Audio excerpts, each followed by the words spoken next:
Greetings. It's Friday night here. That means we're going to go ahead and get our little adventure going here. Welcome to Sometimes You Crit. We would like to welcome some of our brand new listeners. We have listeners now, which is weird. We have new people. It is crazy. We have people from Germany and Australia and Slovakia and Canada that are listening to us. And I don't know anyone in any of those places. So did you guys make a friend listen there? No. Sadly, no. Okay. If we could just get some listeners in the States.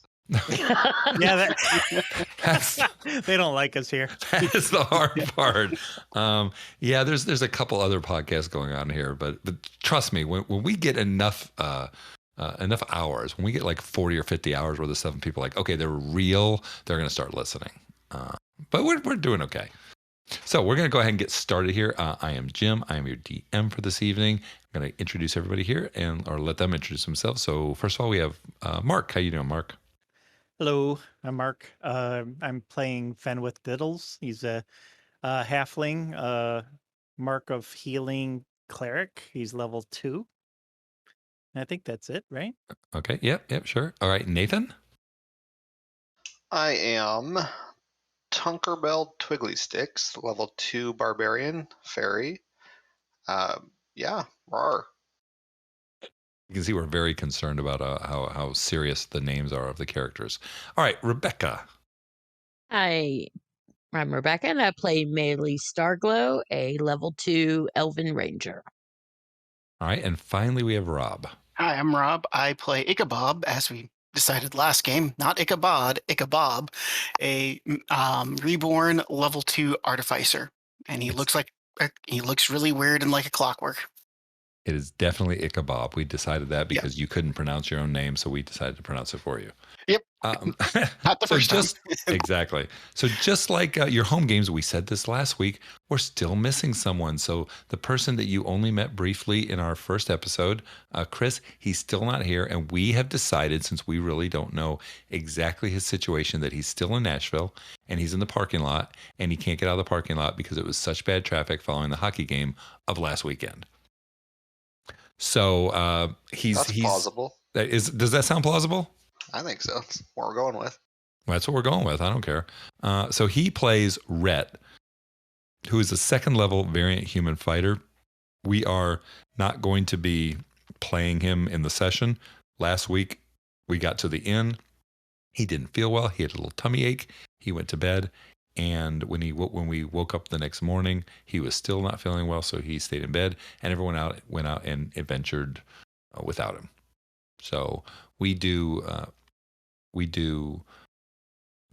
milestone leveling, because it's not any fun in D&D if the whole party's 3rd level and I'm 1st level. So he's just continuing on up with us because he's doing it all in his dreams, I'm sure. So he'll be back with us. He promised he'll be back with us next week, and then you can all meet him. But right now, everyone else is getting a little bit more FaceTime. Okay, so last week, the recording went really well for us. We were using Craig and Geark, I think that's how you pronounce it, to do our recordings. But this week, we're going to switch off of Craig to Alistair, which is actually part of the Craig family, and we're going to see how this works. Yeah, it looks like everyone's getting a little bit more comfortable in the recording. Are you guys feeling better about having your voice out there? Yeah. Fine. Yeah, sure. As no one speaks. Yes, we are feeling much more comfortable. And it is, for anyone who's ever done this or wants to try and doing this, it is different recording or playing D&D when you know you're being recorded. Because I found out last week that I said about 500 times. And I'm trying not to say now. And every time I say I say, I just said So I'm going to attempt not to say 500 times tonight. That is my goal. There is some consistencies playing while you know you're recording or not. I mean, like my dice rolls are shit either way. So, consistency. Doesn't matter. There you go. Yeah, exactly. Dice rolls. We were just discussing how dice rolls on other podcasts seems to be artificially inflated. I'm not going to call anybody out on that because ours are real dice rolls because, as you can see, Our dice stink. Great. Well, Jim we just could started cheat. Dice Gate. There you go. We could cheat and Dicegate. change our name to always we crit or something. There you go. Oh, yes, we always crit. There you go. Or never crit. The only issue we had with the recording last week, and if I know that everyone was listening very intently and was listening to every single word of the recording, we were walking through town and somebody, I can't remember who, asked if there was a library in town. And I reacted and I said, a library? Sure. Let's figure out if there's a library in town. Well, the question of them asking, is there a library in town, was lost somewhere. And we all heard it, but it didn't get recorded. So that's the one weird thing from last week's recording. That I thought you accidentally deleted it. No, it wasn't on there. Oh, I looked weird. at all 3 of the recordings and it was not on there at all. And I don't know what happened. No, I didn't just of course I didn't just delete it. That would be insane. Oh, I thought maybe you're deleting all those ums and then oops, got rid of some little extra. I was deleting all the ums. That took most of my time. I deleted an hour and a half of me saying So this week we are going to try something different. Instead of me saying the recap, we decided to roll for it. And we rolled for it during the week. And we decided that whoever rolled the lowest was going to do the recap. However, if somebody rolled a natural 20, they got to choose somebody to do the recap. So Rebecca rolled a natural 20. And Rebecca, what did you do that was evil? I chose Nathan to do it. She chose Nathan. Then we decided to be a little bit different. We were going to give a recap from the character's perspective. So Nathan is going to give the recap in the perspective of Tinkerbell Twigglestick. So tell us all about last week, Nathan. So we're in the town of Woolhope now. Arrived in a nice rainstorm. Tunk's going to count that as his monthly bath. And on our way to the Ancient Wolf Inn, Tunk briefly saw what we're assuming is a ghost in an alley next to the inn. Once we got into the inn, May noticed suspicious-looking figures in cloaks. It was weird as they were looking at us, and I guess they left shortly after we arrived. She convinced us to go back out in the rain and try to track them down, but we were unsuccessful. After that, we went back into the inn and had a rather calm night where Tunk showed off his prowess with a 2-handed mug. Then Ichabod and Fen questioned the bartender, and it sounds like the guy that we're tracking, Giggle Witch, was in town not too long ago. So the next morning we got up, did some breakfast stuff, toured the town briefly. A couple key things that Tunk noticed was there was a nice fountain of a lady holding a dragon flower. And then we went to a boring old bookstore where we learned that there is a creepy second graveyard for the town. So we ended up ending the session where we arrived at that graveyard, which looked creepy as hell, with swirling mists and Ichabod claiming that there was necromantic magic exuding from it. And we were ready to storm it and hopefully smash some zombies or something. Okay, great. Yeah, so the last thing that happened, you all had walked into the mist of the graveyard, correct? And at that point, everything had gotten sort of dark and it looked like a completely different setting almost. You were inside the graveyard. It was dark and spooky, whereas it was sort of misty and sprinkling outside, but it was daytime. It instantly went to basically nighttime when you walked inside the graveyard. And we talked about what you saw. You saw the graves. You saw the big building in there, but it was just like briefly. So right when you walked in, that's what you saw, and that's where we stopped.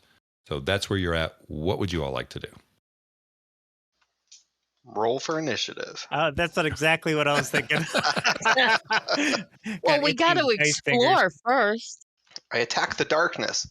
With magic missiles? Yes. There you Unless go. there's a gazebo in there, then I'm out. Exactly. I played a gazebo once. Oh my gosh. That's funny. I brutalized the fighter with it by accident. Critical fail. This thing's called the Dragon's Breath. What was it? The flower or the graveyard? The graveyard. The Dragon's Breath Graveyard. Yeah. It's because it looks like it's breathing. Right. And also there's a Hopefully lot of there's the no- dragon breath breath flowers, right? Well, there's dragon flowers too. Yeah. Yeah. Right. Yeah, So the dragon flowers, what you saw was on the opposite side of this large hill to the west of town, you could see there was sort of a field of those dragon's flowers. But you don't see any up here. Now that you're Okay. up on top and now that you've walked in this, it's almost like the area you can see, it goes off into mist in the distance and it's dark. It looks like your classic dark, spooky midnight graveyard when in actuality it's about 9-10 o'clock in the morning. All right. Do we have any light sources, or is it that dark? It's not that we need dark. 'em? No. You tell me. I believe you guys had, you have some light cantrips, you have some torches. No, and I stuff just like that. wondered if we needed them. Is kind of what I was I think it's thinking. just gloomy, like dim. Okay. Yeah, and Right. he's saying So- it reduced the effectiveness of the little lit candlestone thing I had thrown in. Right. So when right. Oh, So that's from right. outside, you chucked that in there, didn't you? right. So he threw it in from the outside. And from the outside, when you threw it in, you could barely see it in. Now, when you walk in, you can see it and it's lighting up. Let's assume it's nighttime, but with a full moon. That kind of is vision, Okay. what you can see. Fair enough. The dim light. Yes. What's around us? Is there any features around us that we can see that looks interesting? Why don't you roll perception? Oh, that's my favorite thing. I know, because you're so good at it. Perception. Hold on. He should be the best because he's got wisdom score. I mean, somebody could always I rolled help a you. 9. All right. Well, with a 9, it's kind of dim light. You're not really seeing through it. You do not have any kind of night vision, correct? Correct. I'm just a halfling, and I need a light source, so I cast light when I need it. Right. So May is the only one with night vision, correct? Or dark vision I guess so. in your group that's walking around right now. That's why I asked if we needed light, because I was going to cast it if we needed it. But you said Right. that we could see You fine. you can see it's dim light out for a great distance. Like I said, it's like you're outside under a full moon. So it's not like the light that's doing anything to you. There's a lot of fog and mist, and it's kind of hard to make out things. And you are a little confused, I guess, by going from day to night. Right. Plus and- the fog, if you turn on too much light, it actually obscures your vision more. Exactly. It's kind of bouncing back on you, and you rolled a 9. So somebody Okay. could. I don't see anything, guys. Anyone else? Yeah, somebody could help you. I could try and look. Or Yeah, let's have someone with maybe more of a scouting background. Or half a brain. So for everybody listening at home, and just to remind the people here, since we haven't really done this yet, this campaign, for any kind of check that we do, if whoever says I want to make the check, they're the ones making the check. Somebody can help them, which would give them either advantage, or they could both roll individually. so I will help. So you're just you can. Do you want to just roll individually, or do you want him Yes. to take advantage? Okay. So I don't know if I did much help. 13. At least you can see over the headstone markers. Right. There you go. There you go. The headstone was actually blocking your vision. That's you probably true. Probably it is. It is true. We just said it. You can see off in the distance. It looks like you see the headstones, and even off at the distance, they're dark and it's hard to tell them apart because of where they're at. It looks like there's something that's standing near one of the headstones. So I Maybe point. about 100 feet away from you. I say I see something. Is it a little Maybe. boy? I don't know. Do I think it's a little boy? It is about a little bit taller than most of the headstones. So it's the size of a little boy. It could be a little boy. Ooh. Tunk will kind of leap in the air and fly forward to try to see if it's the same boy he had seen previously. I guess I Okay. need to go after Tunk. I was gonna say we're not gonna let Yeah. him go out there alone. We'll So follow him. Tunk, do you have, since this has not come up yet, since you did not fly, you attempted to fly kind of, but you were face first in the bar when you tried to do that. It counts. I mean, sure. Your Do wings you- were moving. You weren't flying. Exactly. Actually, I pushed the Earth farther out of orbit. Exactly. Do you have a fly speed? Yeah, it's the same as my walking speed. It's the same as your walking speed. Gotcha. Okay. All right. So you leap up into the air and start flying towards this figure looking thing that's near a headstone. It's not like I'm charging at it, more like trying to get up and see over the headstones and probably move forward like 10 feet or so. Okay. All right. So what is everyone else doing while Tunk jumps up in the air? I'm gonna advance with them. And He is said he my was only going like 10 feet. So, Right. I just don't want to leave him behind yeah. or whatever, or let him get out of reach. Okay. So Right. are we gonna do this 10 feet at a time? Or are we gonna? I think we should just walk up there. I was going to ask, is my glowing rock on the way? casual. I have a feeling that it's just like running in Tomb of Horrors. I'm just going to put a door in front of you, and we're going to sit here for a half an hour. You deciding whether we should approach the door, if we should approach the door, should we look at the door, should we test out the door, should we shoot arrows at the door from a distance? But that's the When in- fun part of Tomb of Horrors. You had to do all that stuff or you died. Exactly. All right, so you guys are moving towards the figure, rushing headlong. No. No, we're just you're moving cautious. toward we're just moving. cautiously. Casually moving. We're going to Casually. fly casual. casual like.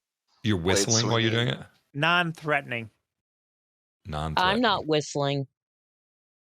You're Who's not whistling? whistling. Well, you guys No. said casually. I just figured that meant whistling. Mm-mm. I don't Okay. whistle. I don't whistle. Okay. No I whistling. tried whistling, but I'm apparently not very good at it. You are not very good at it. So you guys are walking towards the figure, and as you're getting closer to it, you can tell that it is about the size of a 4 or 5-year-old boy.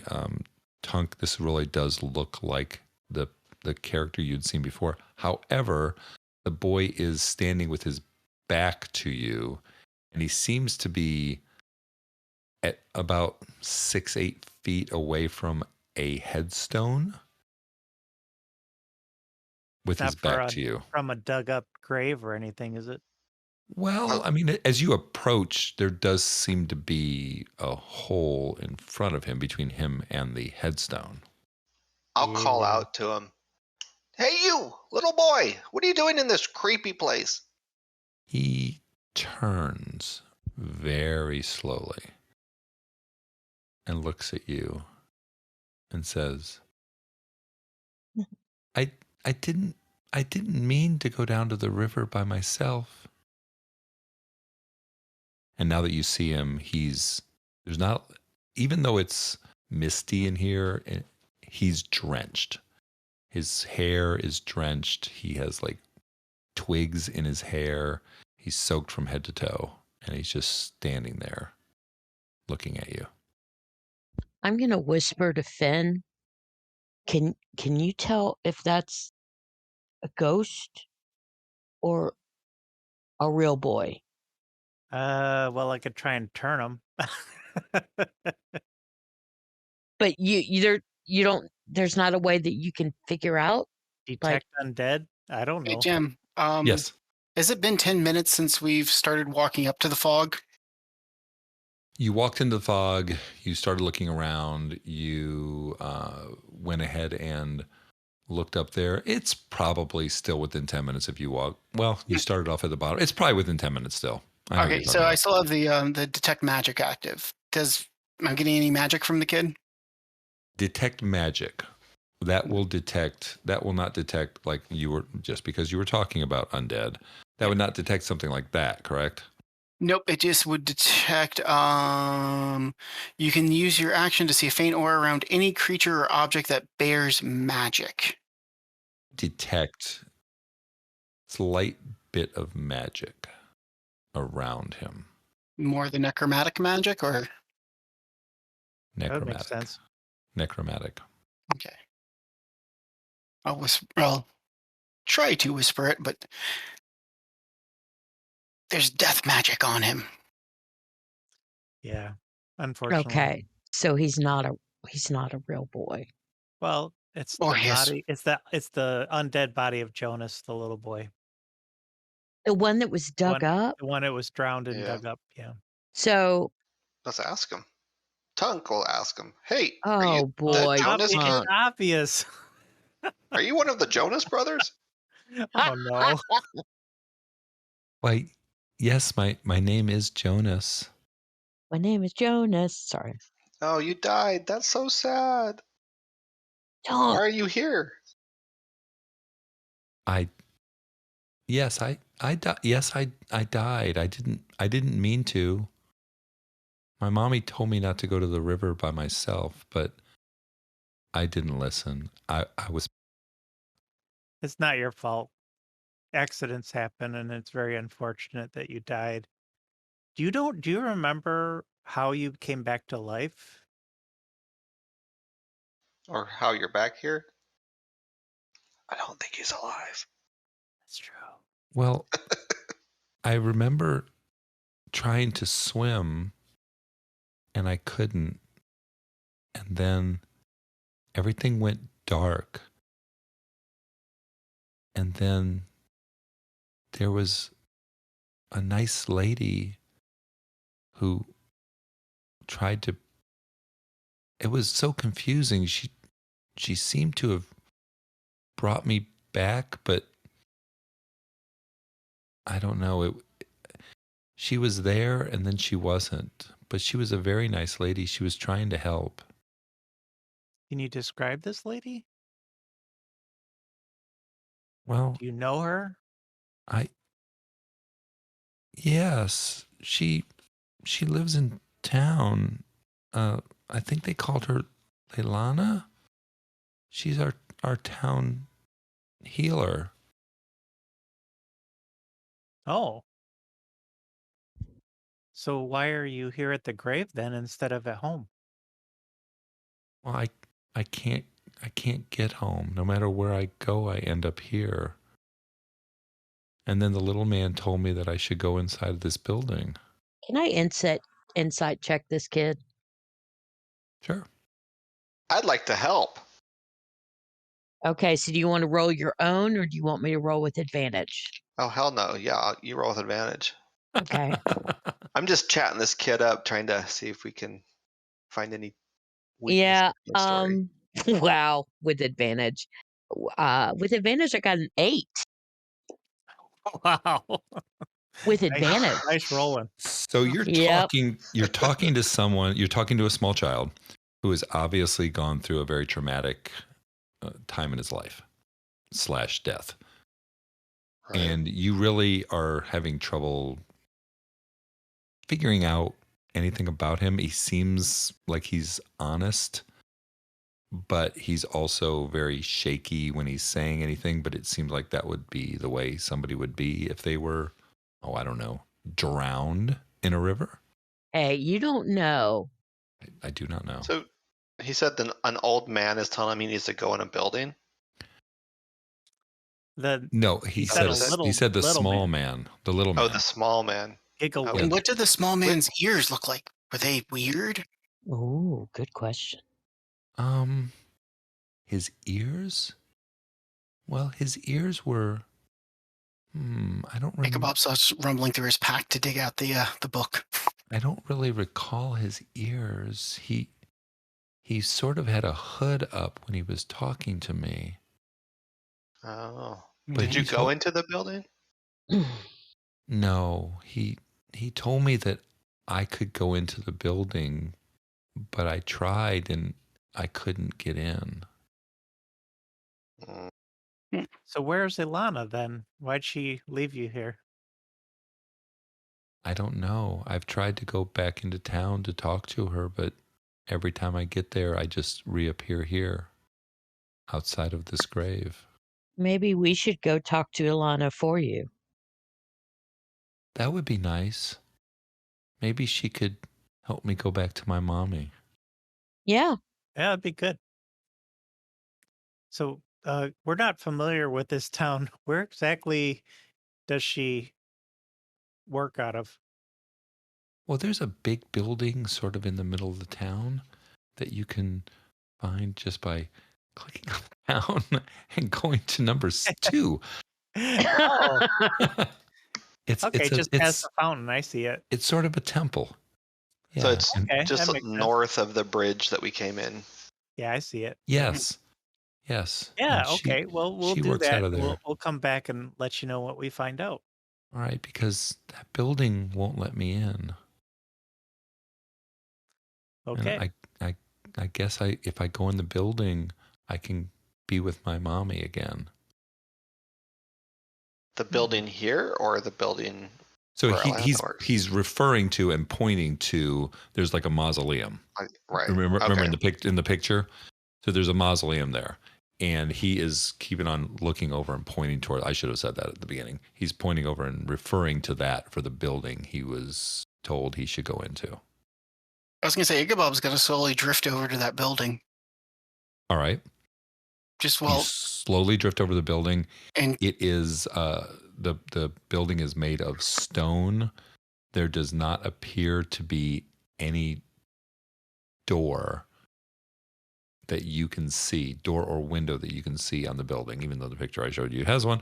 It does not have. This is a square I didn't see a picture. Did you post a stone. picture?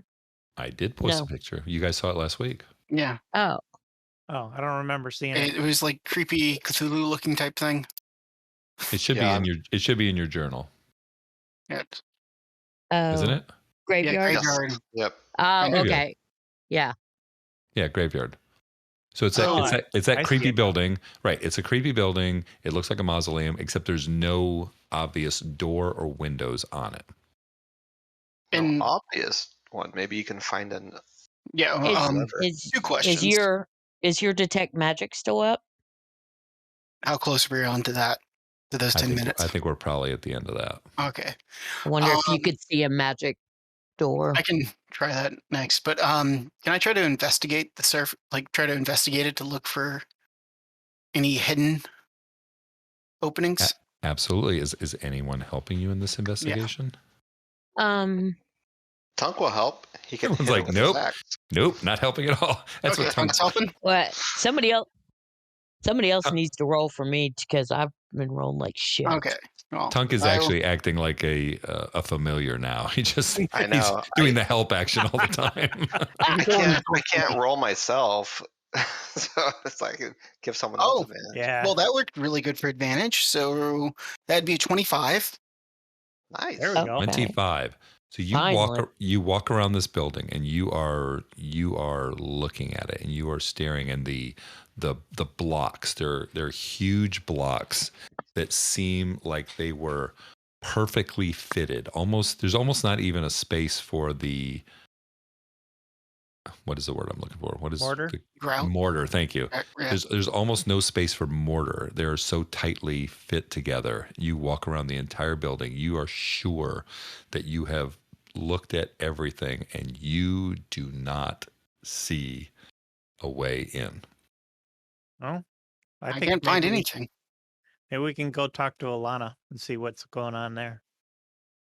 Yeah, maybe she'll know something about this strange building. Either that or Tunk can just use his lockpicking abilities. Just try kicking it open. You have a mall. Kicking what open? You don't even see a door. No, I just I'm talking wanted about to the see him wall. try. Oh, you Knock just out a kick open the wall. Right. Kick open the wall. I forgot about that. No. I mean, duh. I mean, isn't that how you beat the It's a Tomb of specialty. Horrors? What, exactly. What was I thinking?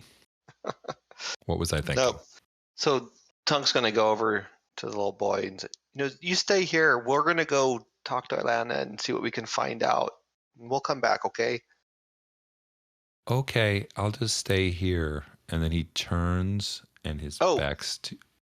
Do you want us to tell your mom anything? No, I just want to see her.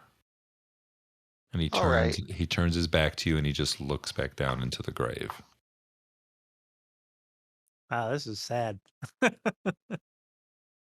Tongue's gonna lean forward and peek down in the grave too. Is it All just right. an empty? It is an empty grave, and it looks like it is fairly freshly dug. And it does not look like when you think of a normal grave that was dug, you think of something that is 6, 7 feet long, 3, 4 feet wide, 5, 6 feet deep. This looks more like it was a shallower dug grave, almost like it would have fit a body that was 3, 4 feet tall and not buried too far underground. All right. Are we heading back to town? Yeah, I think we should Yeah. head back. Can we think of any reason why that grave was so shallow? Easier to get a body out? I don't know. And why was he buried in this grave site when this is the one that no one wants to go to? Right. When you say, "Can we think of it?" Are you asking me, or are you guys just talking amongst The yourselves about? party. Oh, Yeah. gotcha. Okay, Yeah. all right. It's a party conversation. Whoop. I can't Makes me think of wonder anything. if the grave digger is in on it. Like, why would he only go so far down? Well, and then why would the mother choose to have him buried in this graveyard? Maybe she didn't. Or maybe she's really poor and only the rich people can bury their people in the other, the rich cemetery. Hey, Jim. Yes, sir. Since Ichabod would have read a lot of books of necromancy when he was stuck in that lab for those 5 months. Could I make either like a knowledge religion or a knowledge arcana check to think of any examples of like certain graveyards having to be used to try to bring people back? Roll Like Arcana. Pet Cemetery? Yeah, pet cemeteries is exactly what came to my head. That's what I was thinking when I started asking these questions. That would be And this is 21. something nobody could really help you with, since you're thinking back on something. You don't know of any exact examples. Mm-hmm. However, you have read fables and stories where somebody's brother's aunt's twice removed cousin says that there was a place once where if you buried someone in it and you left them there over the full moon, that they would rise from the dead and everything would be great and they would come back to their families and joy, happiness.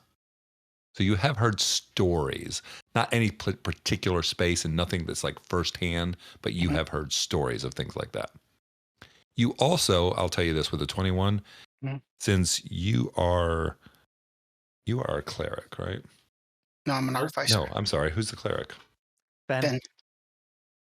I'm going to tell you right now that That's Mr. Diddles to you. right. So you know, and this is just like fairly common knowledge, maybe not fairly common knowledge. There's no real such thing as raising people from the dead. That is something that would only be performed by a super high level cleric, and most of them are untrusted by the inquisitors and things like that. So it's not something that happens. Like it's not for you. You're like, I don't know how people come back from the dead. I wouldn't even know. Even though I'm a cleric and once I get to high level, I'll be able to do it.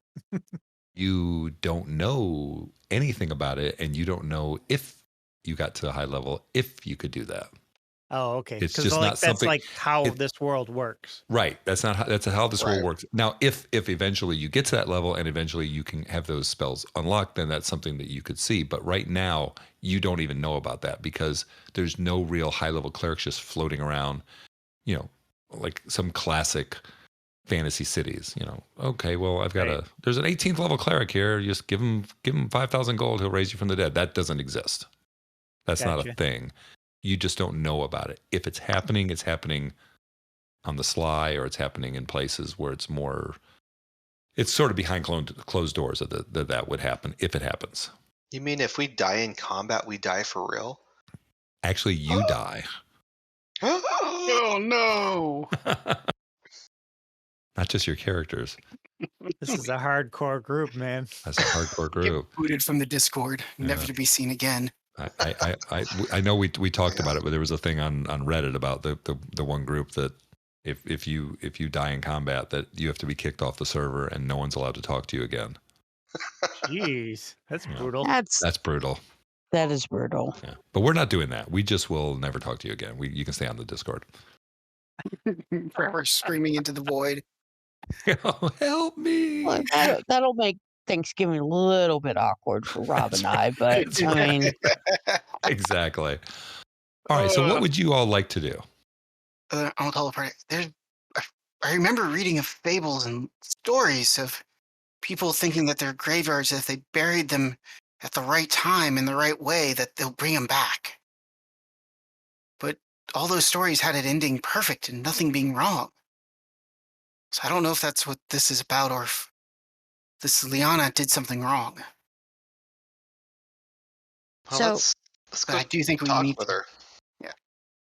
I think we need to talk to the mother too, because she may have had him buried here. But didn't He Mm. mentioned that seeing that small man that told him to go into the building. So I believe that's Gigglewitch. I don't think it's his mother's doing. Okay. I still want to know how he got buried in this graveyard, but Yeah, Yeah. it might have something to do with it, but We- I think we need to I think talk to- Gigglewitch is the troublemaker here. really, Yeah, I mean, he may not He's a have been buried in this necromancer. one. yeah, I know.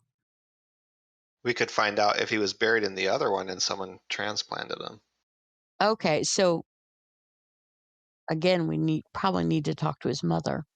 Well, we need to talk to Yeah. Alana first. Well, Absolutely, yeah. I don't know if we should bother his mother at this point because she's probably very distraught, and I don't know. Yeah, maybe Alana can tell us where he was I originally. would start with Alana. Yeah. Yeah. Yeah. All right, let's go. All right, and it's Leilana, by the way, not Alana. Oh, sorry, I misheard. Okay, we Yes, can I rename did your too. characters, but you can't rename my characters. I heard Ilana too, so now I have to change it. Leilana, Leilana. That's what the little boy told you. He told you how to spell it because he's a good speller. Well, how do you spell it? I'm not a good speller. For those of you who can't spell, Leilana, Leilana. All I'm right. gonna call her Lay Llama. It's easier. Oh my gosh. Oh my gosh. That sounds like a tongue thing. There you go. It does. All right. So we're gonna head over to Leilana's place. All right. So you are going to leave the location of the graveyard, correct? Correct. All right. So you leave the graveyard, and when you didn't really notice it as much when you walked in, but are people with magic using ability? Mhm. Who do we have here? We have Ichabod. We have Fenwith. May. And May has 2, right? Yes. Why don't you all roll a perception check? What about Tunk? Like a wizard in the kitchen. He's a Oh, wizard in the bedroom. Right? Great. Oh, Anyways, finally. so 13. 24. 18. I will tell you that May, when you are walking out of the fog that's at the top, you feel that normally everyone who has a connection to magic, you feel that connection all the time. Mm-hmm. It's not like we're not doing it. I'm not running this like a normal D&D. Oh, you just click, you snap your fingers and magic happens. You feel a connection because you have to draw magic from somewhere outside. You felt when you walked through almost like there was a shiver in your bones, and you felt like your connection to magic was temporarily interrupted. It's something you haven't felt before. It was almost like But it was just between the transition, or just in the transition. Yes, okay. just So in the maybe- transition. There was yeah, something weird about it. You're like, wait a minute, that felt wrong. Yeah, May would look at the other one and be like, "Did you feel that?" Yeah, it was like, was it like a shift or something? Like we are going into a different dimension? Yeah, and now magic is. Oh, are we on another plane? Well, the light was totally different. Yeah. And we do a check. What kind of Well, check? and Ichabod step back through and back into the graveyard, into the mist, and then back out again, trying to feel that, like trying to be extra All right. perceptive of that. And you rolled an 18 before? Yeah. I think you can feel it. I think that once she tells you, oh yeah, it felt like I lost my connection to magic, and you walk through, you're like, oh, there is something here. So the guy who rolled a 13 didn't feel a thing? I mean, eventually, if you want to go back and forth, you can feel it. No, that's okay. If you want to jump back, I'm in, I'm out, I'm in, I'm out, I'm in, I'm out, I'm in, I'm I out. believe him.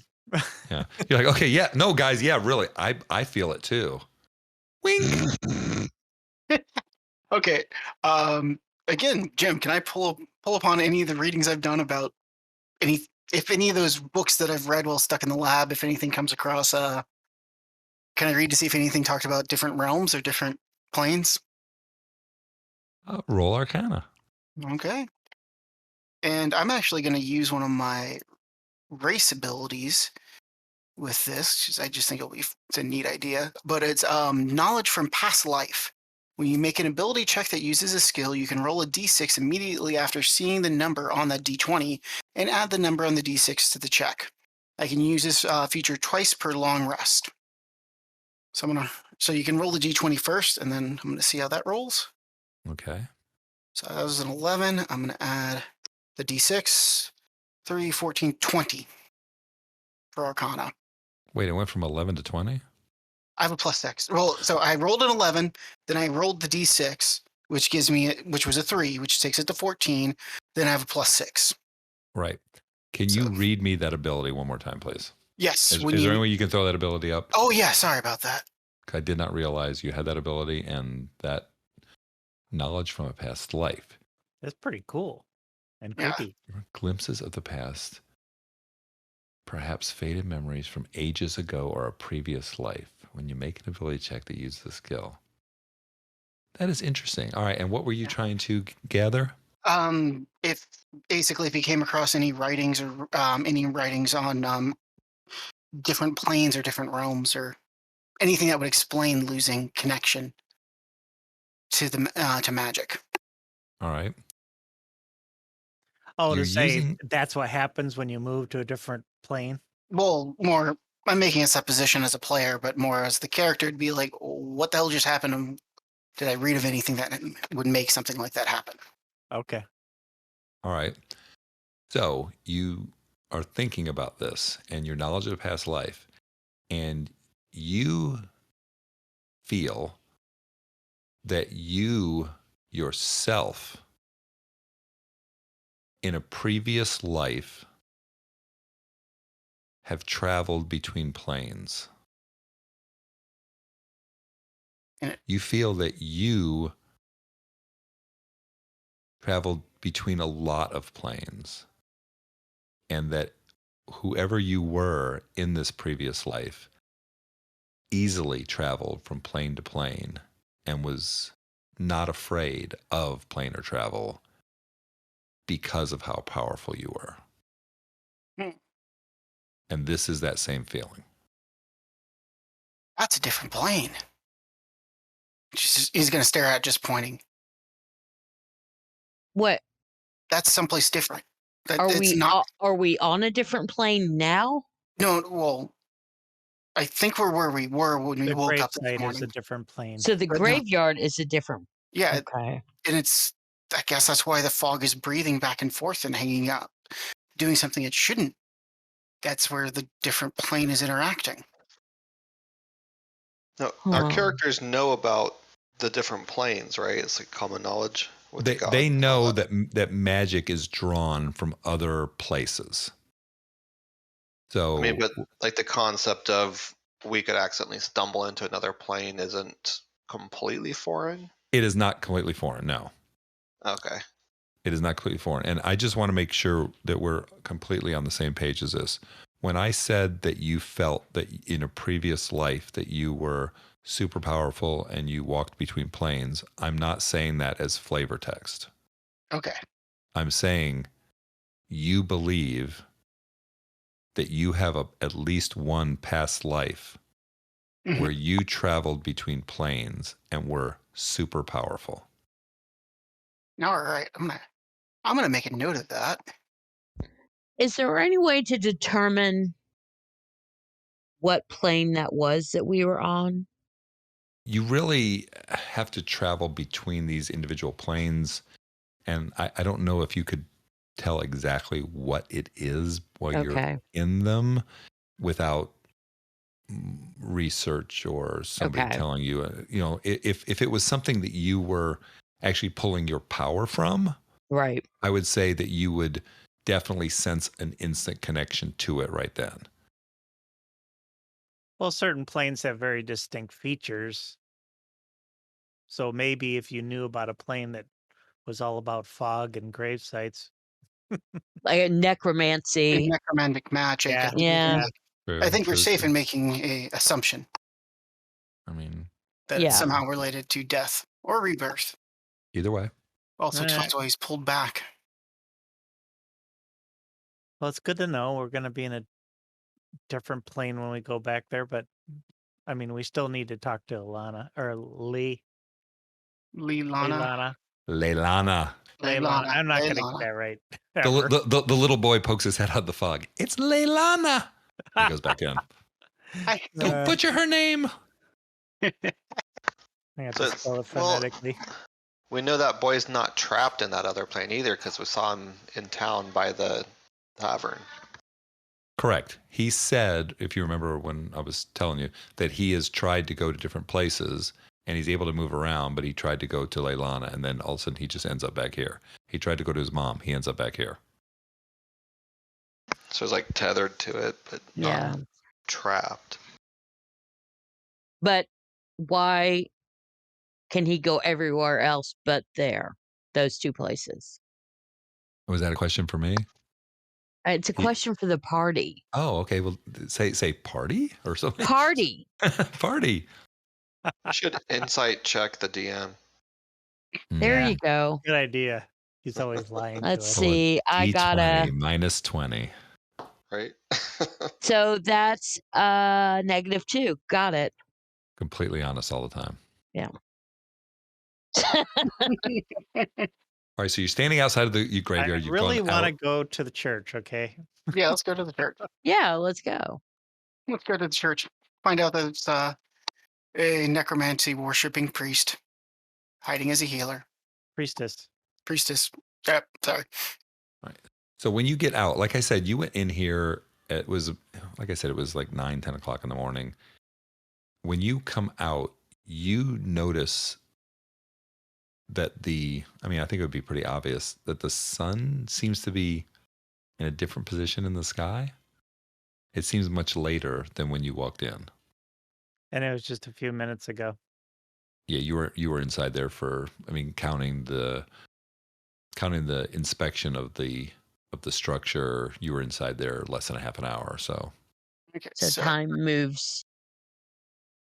Well, I was going to say, so Jim, Yes. Ichabod has keen mind. Oh my And one of the gosh. things is I always know the exact number of hours left before the next sunrise or sunset. Is he basically having a time zone shift error? So now we have to figure out how we're going to do keen mind with this. All right. So you walked in and you said, it is 9:48.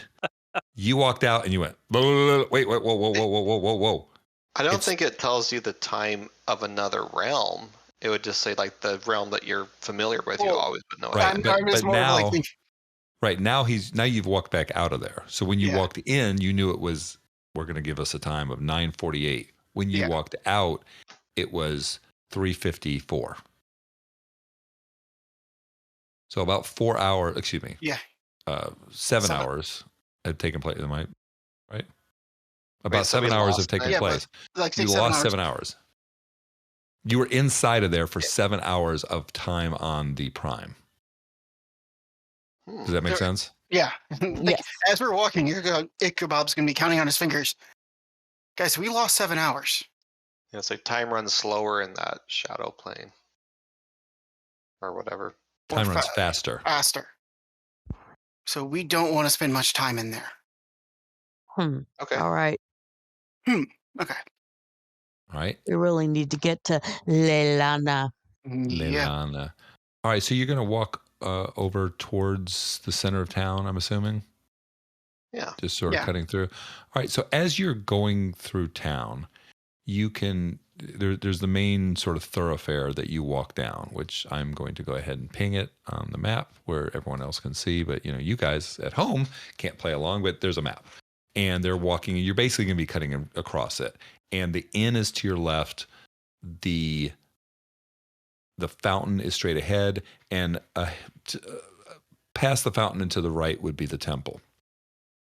As you're coming upon this main thoroughfare, you hear the sound of horses that are walking up from the south.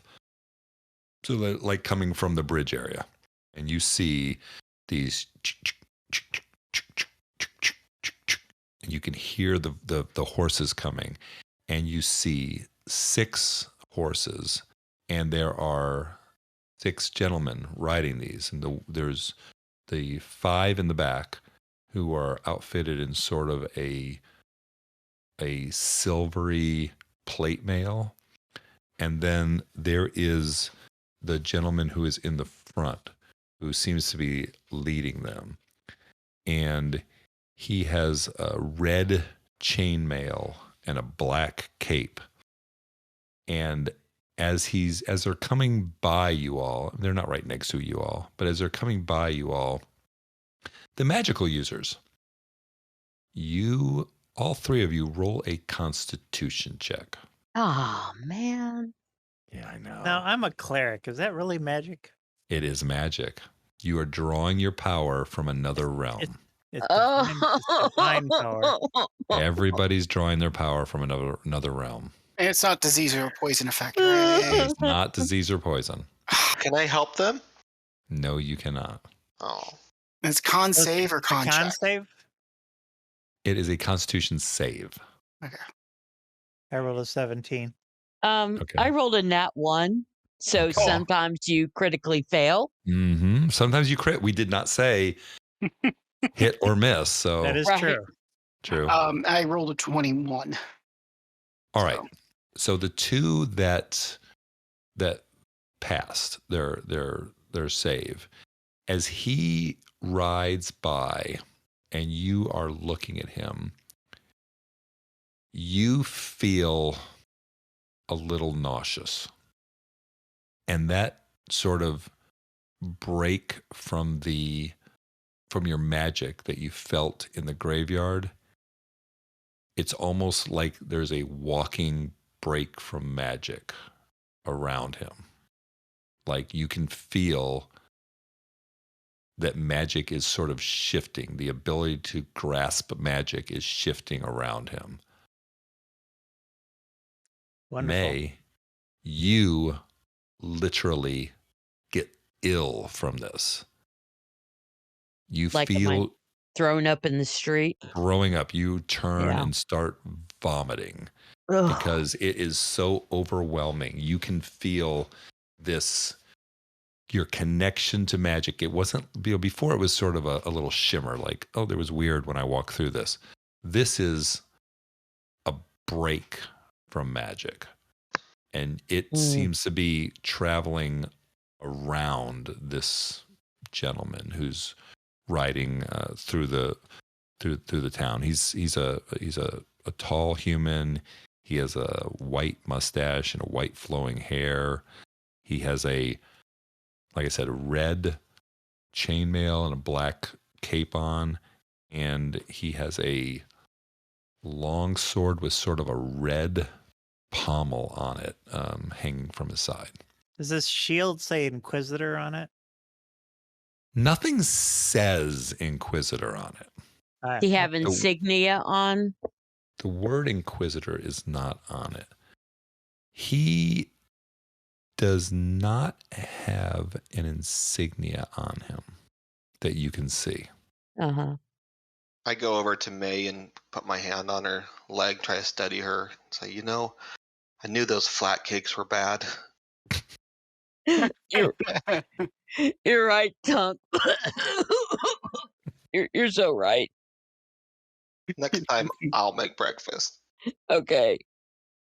And as they're walking by, as the horses are walking by, they can see you, they can hear and see you puking. And you see him, he's riding by and he's really not looking at anybody. And then he turns and makes straight on eye contact with you. And then turns back and just keeps on going towards the inn. And you see them up there going towards the inn, and they're starting to get off their horses, and you see them, they're looking like they're going to be heading into the inn. I So have no there's going to interest in be following that guy. beheadings in the inn? Did I say beheadings? No, but let's go in there and roll initiative. Well, you said he was heading in there, so I guess he would be heading in there. He's heading into the inn. He's not beheading. Boom. He's not beheading into the inn. And that All right, so concludes today's dad joke. There you go. That's a dad joke. We should do that every episode. Dad joke of the day. Well, we have 3 dads, or at least, yeah, we have 3 dads here, right? Yeah. We have 4, right? Well, and Chris is back. Yeah. Well, I count, don't I? No, you're the DM. Oh, I'm sorry. I'm not a dad. I'm a DM. My bad. Oh, that's right. Man, we got 5 dads in our group. That's awesome. Yeah. 5 dads and 1 mom. That's and like a mom. That's like a bad 80s movie. 5 dads and a mom. Oh God. You got us to have someone to keep us straight here. Exactly. What was that stupid movie? 3 Men and a Baby. Oh, geez. Oh gosh. Oh, really? Did you have to bring that up? I'm sorry. 5 dads and a mom. All right, so 5 dads and a mom. What would you guys like to do? I'm still trying to get to the stupid church. Yeah, let's still go to the church. Let's go to the church. Let's not go near that. You don't want to go in? No. Let's go to the Only church. Rick is still sleeping. All right, so you guys go into the church. Excuse me, you go to the church. And you go to the doors of the church and you go to open them, and the doors are locked. All right, Tonk, you know what to do. Could we knock first? What's the fun in that? Yeah, Tunk will walk up to the door and knock loudly. Which probably sounds like tap, tap, tap. It does sound like tap, tap, tap. You tap, tap, tap on the door, and you don't hear anything from inside. Are there any windows that we can look in through? There's a couple of stained glass windows. They're not like huge, at like a modern church, but there's a couple that are stained glass.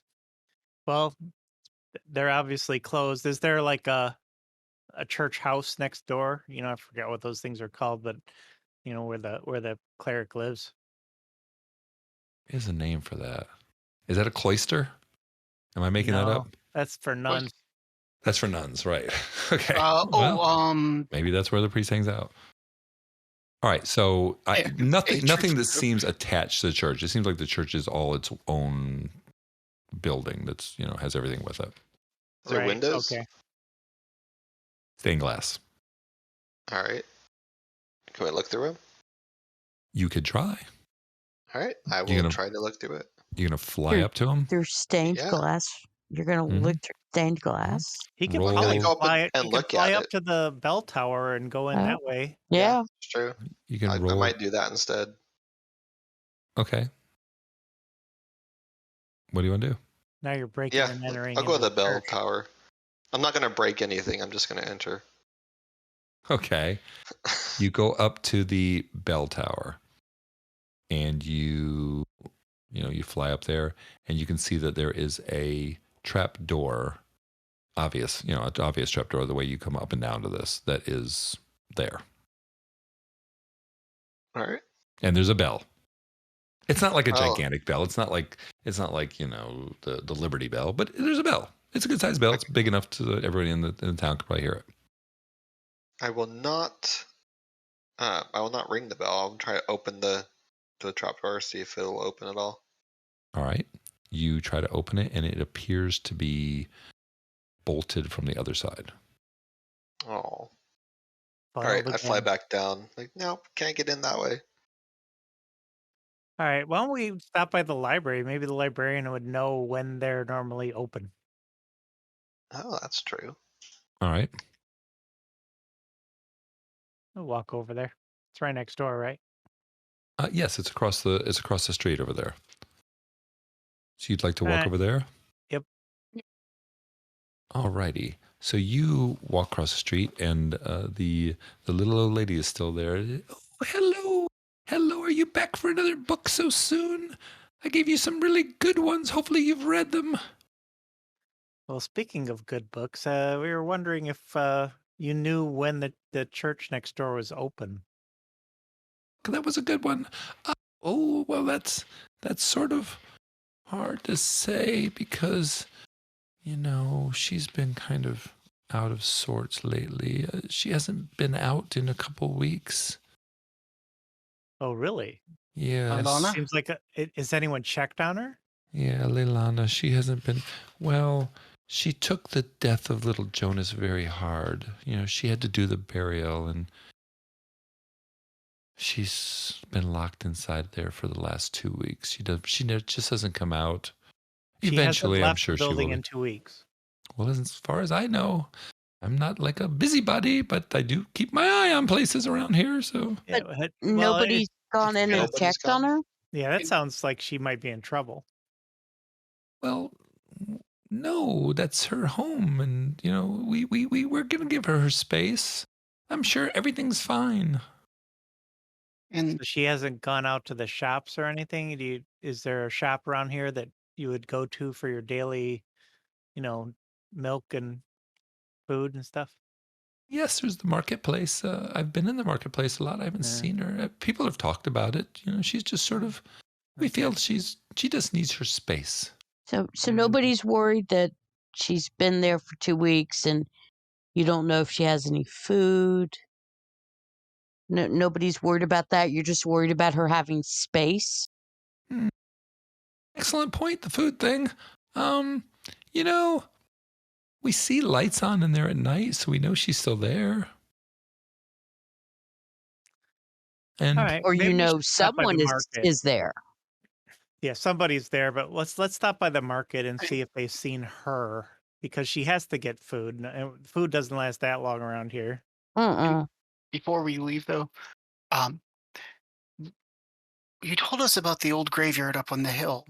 You know when the last time anyone was actively buried in that graveyard? buried? No, we don't bury people in that graveyard. So you don't know of anyone who's ever been buried up there? Where was Jonas buried? Well, we have a graveyard east of town that we use. It's right off the map. You can't really see it on the map, but if you had the map, you could. If the It's map right was in just a the- little bit larger, you could see it just to the east of town. So and you know that Jonas was buried there? Yes, I attended. We all attended the service. Okay. Yes, a sad, All right. sad event. Well, thank you for your help. Oh, you're welcome. And she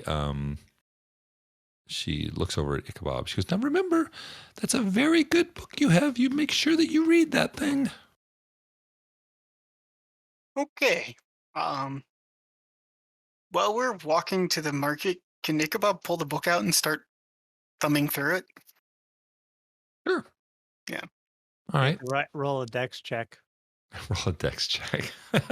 Oh, come on. see if fall your right into the eyeballs. fountain. See if your eyeballs fall out of your head. Yes. Oh no, That's like my texting They and walking. might actually do that with him. Let's not jinx that. exactly. That's all we need That's exactly what you need there. All for a right. spring to go sprung on him. Do we know where this market is? Did we pass? We passed it on the Yeah, way we in. passed it didn't on the way in. we? I remember it was closed. Yes, Yeah, the we should market. go back to the market. The market was definitely closed. As you were, when you came into town, it was on the left hand side. You came in at night, and it was closed. As you are, so you're walking down towards the market. Yes. So as you are walking through town, you are flipping through the book, Ichabod, Mhm. and you're flipping through the book, and a piece of parchment falls out of the book as you're walking. I'll pick that up. All right. Yeah, I can read that. All right. Yes, it says, "You are in terrible danger.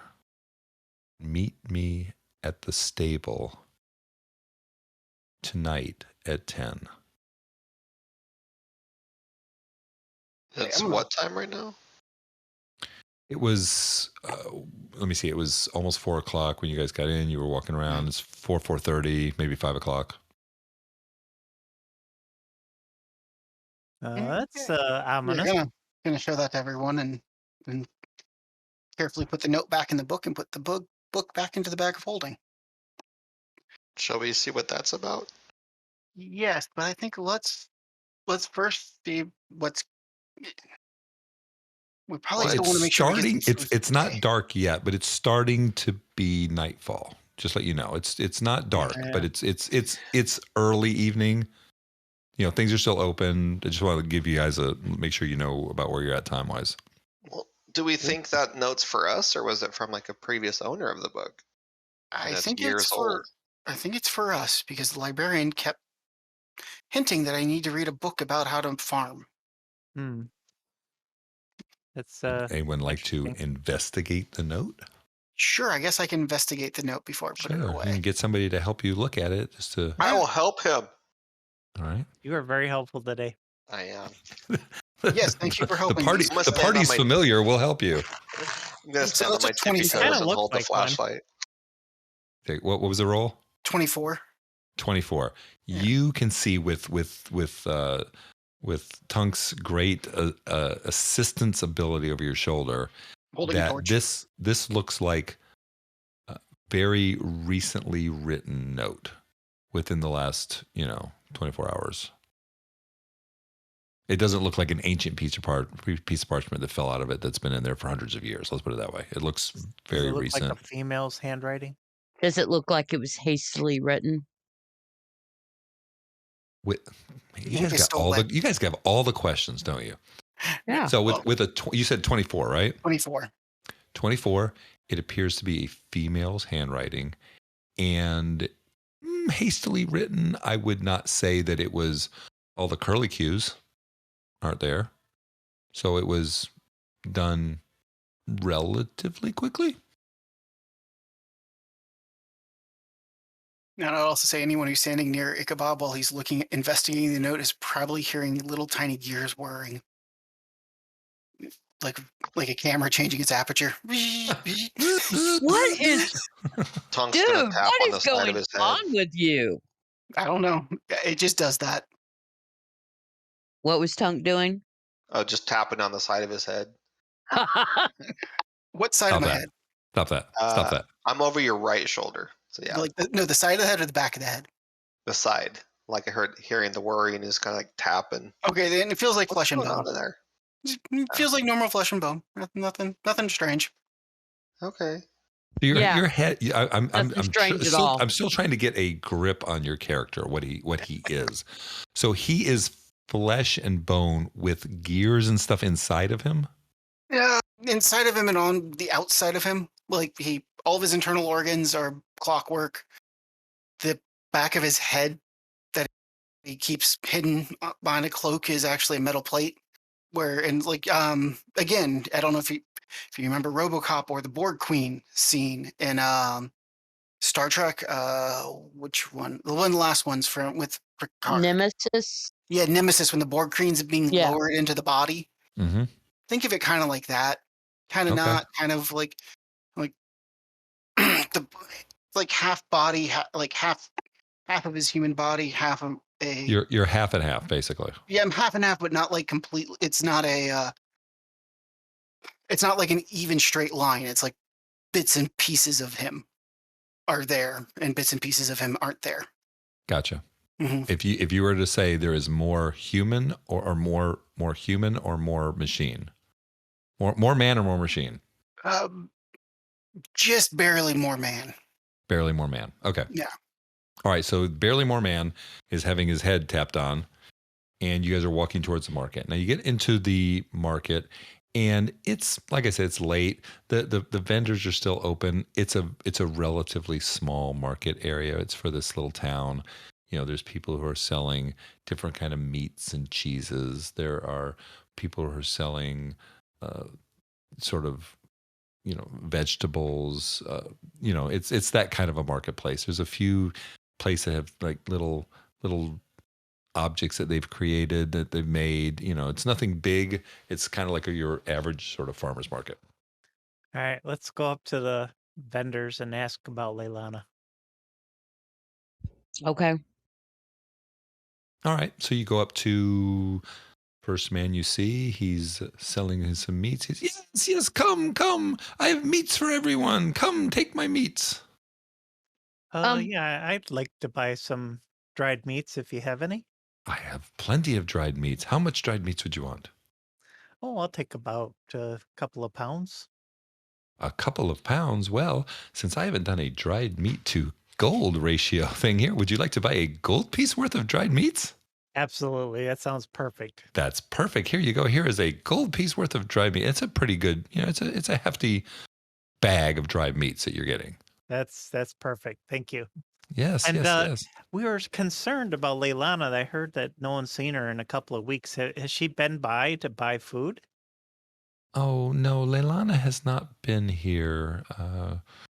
We sort of just the vendors. We've sort of taken to dropping off food at the door at the evening, and then by the morning it's been brought inside. So we're taking care of her. She just needs her space. Oh, that's very generous of you. And Yes, I hand well, him an extra gold piece. oh well. Can Speaking I of generous, thank you very much, kind sir. can I insight check him? I'm kind of just listening in the background. Absolutely. All right. Holy crap! I rolled a 3, so +2, I got 5. You think he hates you? I think he killed her. You He notices Give the her some fairy boiled staring meat. at him intently. yes, he's watching. He's dealing with everyone. He's packaging the meats, but then there's this little fairy, and he keeps on kind of looking over at you, and he's not really sure what to make of you because you're weird. I'm gonna start testing the edge of my hand axe with my thumb. Okay. Make sure it's still sharp. All right. He's Felt like it. looking. Let me see. Now he's looking more like, oh, isn't that adorable? I have that effect on people. Yeah. He even says that. He goes, oh, that's so adorable. Is there anything else I could get for you? No, I have plenty of meats. Very helpful. Oh, well, come again. We're open every day until Wonderful. about now. Or he's shut everything down. Can you tell us where are the stables? We might be in need of some horses in the future. Stables? Stables, yeah. We're wondering if there's stables in this town. There's no stable Like in by the town. inn, maybe? I mean, there's a spot where people keep, but not really a full-blown stable in the town. I mean, So not a place that we could buy horses or keep horses if we have them? If we get them? people that come in, no one really stays here for long. And the people here, they have horses, but the horses are usually at their home or in their barns. No real stable. I mean, What about the fable stable, if you talk about that, but There's what? the fable stable, that's the only thing. What? The only stable. What's the fable stable? Next time, lead with that. Right? The fable stable? It's the bookstore in town. Oh, that's right. Jeez. Jeez. Yeah, so if you go right back over to town, right across from where Leilana is, there's a lovely little bookseller, and it is Elisota, and she is a lovely old woman. If you ever go there, she will treat you really well, and she will get you up on the latest books that she gets in. Well, you were very helpful. Thank you, sir. Thank you. Have a great evening. You too. Yeah, thank him. All right, what would you guys like to do? All right. I think Maybe Maybe head back to the stable. I don't think we should go back to the inn just yet. I don't think we should go to the inn, and then I'm pretty sure the guys that were in the dark cloaks have taken care of the cleric and are hiding out in the church. That's just a guess. And I really am tempted to just go break a window and look in because I'm No. worried for the Leilama. I think we could probably. I think if she's probably gone, in my opinion. I mean, it's been 2 weeks, and if those cloak figures are in there, That's there's about not how much long the chance cloak for her. figures have been around, isn't it? And I'm thinking A that few weeks. if we meet this person at 10 at the Fable stable, we can find out more. Now, just so that, because I know you guys are meticulous note takers, Jonas was drowned. He drowned about 2 weeks ago. Okay. Right. Yeah. So everything kind of goes into that 2-week period. Yes. Yeah, Tunk's gonna head back over to the church. Like I have to see for myself. Right? You guys letting him go? Well, if you're gonna I'm go, we're gonna following go with after you. him. Yeah, we're not gonna let him go. Tonk. I Like, got I a just- feeling that for the rest of this campaign, it's going to be Tunk taking off and people going, "Oh God, let's follow Tunk." Yeah, pretty much. He's a little rambunctious, you know. Look, Mhm. if she's really in trouble, she won't mind a little crack in the window. I'll tell you what. After we talk to the person at 10, we'll let you do whatever you want to get into the church. How's that? But I want to look in now. Oh, Well, Oh, I'll tell you what. If you're gonna break something, break the latch on the bell tower instead. oh, that's a good idea. And he just starts flying up. All right, so let's we pause for 1 can't second. chase him when he's flying. Number Yeah, number Kinda one, hard. you guys never actually tried to look through the windows. Okay, that's number one. Number two, They're when stained you were glass. up at the top, you tried to lift the door and you felt that there was a latch underneath the door. Right. Correct. It'd be like a strength check, I'm guessing. But yeah, I mean, on the way up, I can try to peek through the stained glass windows. I just was assuming it's like, very not it's translucent. crappy fantasy stained glass. Okay, well then, yeah, I'll totally look through it. It's not like the thick lead-based. It's not, this is a little podunk village in the middle of nowhere that means nothing to Oh, well, anybody. then never mind. I was going to tell Tonk, do you know how much work goes into that? Never mind. No, they're still good. You're still going to be rolling with disadvantage. So Oh, it's windows made of asbestos. It's fine. there you go. No Put my problem. eyeball up against it. Exactly. Well, Just- it's Yeah, as long as you don't asbestos or break the your heart. radium Yes. that Ichabod's. The bag of radium Ichabod's carrying around. Yeah. Yep. Oh, I forgot about the bag of radium. Yeah, radium dust. Yeah. So we're going to die of cancer somehow. So There you go. Exactly. Heroes don't live to be an old age because they do stupid stuff. Yeah. We're gonna have one of those scenes where you flash forward to see how everything's gonna end up, and it's just gonna be you guys like laying in bed, all like emaciated and just dying of hair. cancer. Just Yeah. no hair, dying of cancer. Like, I told you not to bring that crap around. And I'm writing that down right now.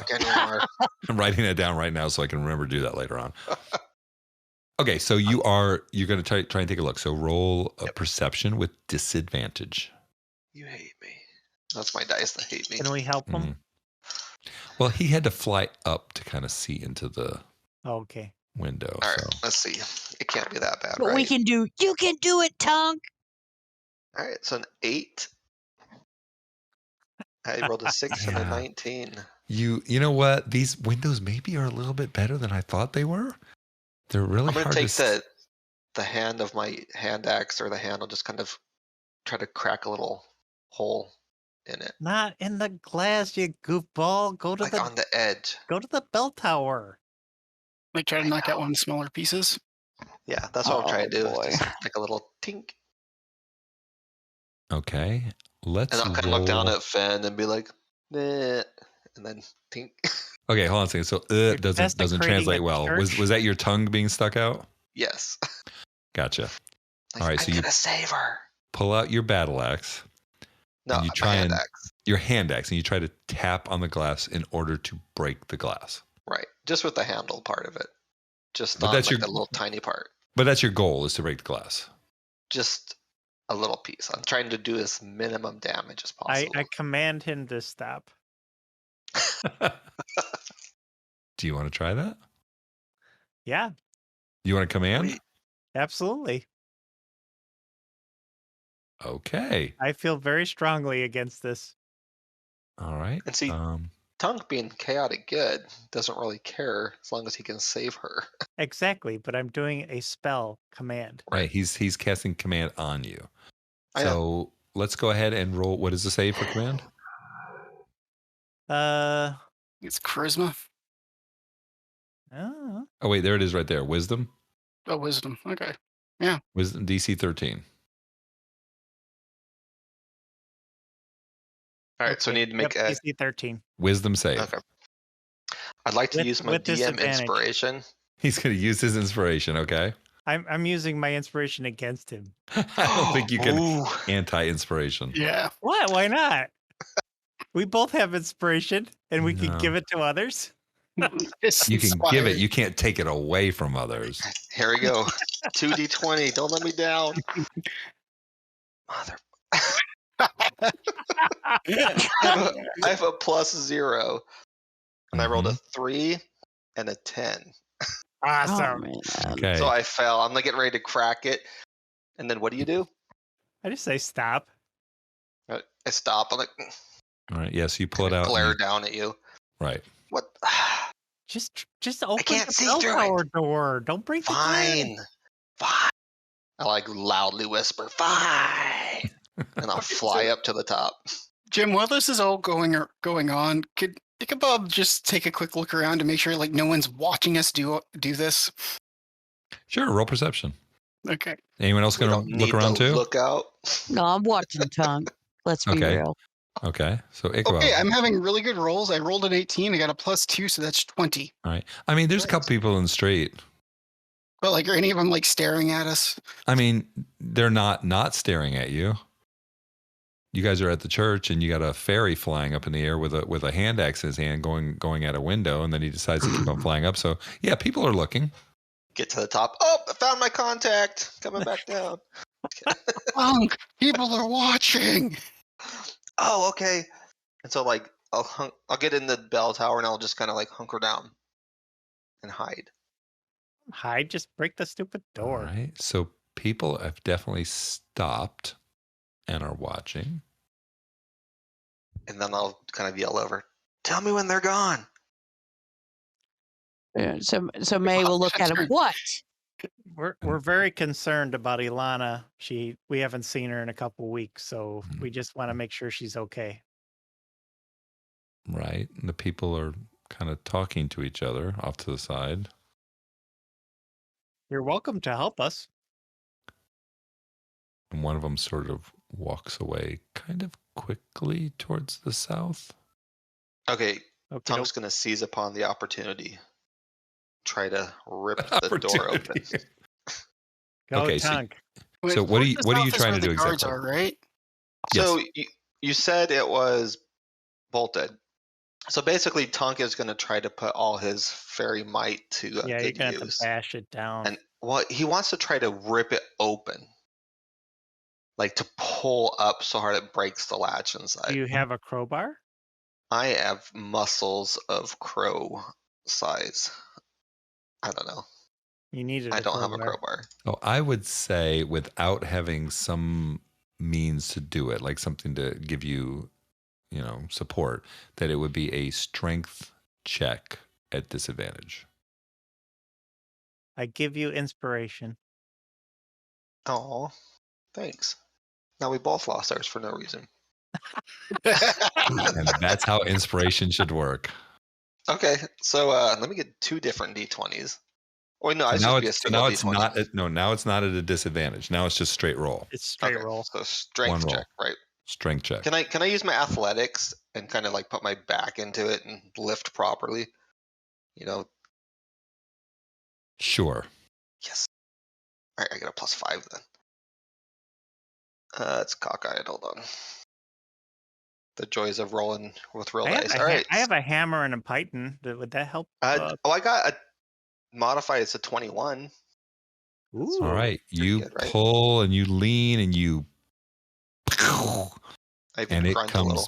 it breaks off. Apparently, the bolt was, not really meant to come up there and try to break and enter from the bell tower.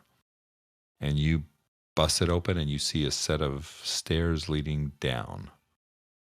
All right. I'll Roll for stealth. lean back over and be like, "Hey guys, I got it open. Should I throw a rope down?" Why don't you just open the door? Okay. So now it's getting to be dark. Okay. And- So I'm gonna stealth and just go down the stairs then. Okay. All right. So as you're going down the stairs, the people on the outside, you can hear footsteps coming towards you from the south. Good. We need help. I think we should hide. No, I think we should get help. I don't know if they're going to help us. Well, if That they don't help crowd- us, they're stupid. We're trying to save a person that they Right, but probably care about. it looks like we're committing a crime. Also, The what crime makes of you think they actually care what? about her? They let her disappear for 2 weeks. The whole town's in on it. They hate Yep. clerics. The Inquisitor might actually be our friend. It's the Uh, mercy in the I'm not Orient going Express. near him. I was gonna say that Inquisitor makes me ill. Yeah, I'm not going Yeah. near the Inquisitor. I'm sorry. Nope. All right, so Tunk is stealthing down the stairs, right? After just Yes. breaking open the hatch. The rest of you are standing out there as you hear footsteps coming. Okay, so Tunk, now that we've successfully split the party for the first time, go ahead and roll a stealth check. Woohoo! Natural 1. So Natural I 1. fall down the stairs. I knew I should have flown. You Oh, literally trip over the first stair. It's one of those, okay, I'm going to be really, really quiet. And you put your little foot down. And right when it touches the stairs, just boom, boom, boom, boom, boom, boom, boom, boom, boom, boom. And his leg probably wrapped around the bell rope, and he rings the bell. Ding. Ding, ding, ding, ding. And he's just hanging from it with his leg wrapped up in the bell rope. And the bell's ringing. And it's a whole thing.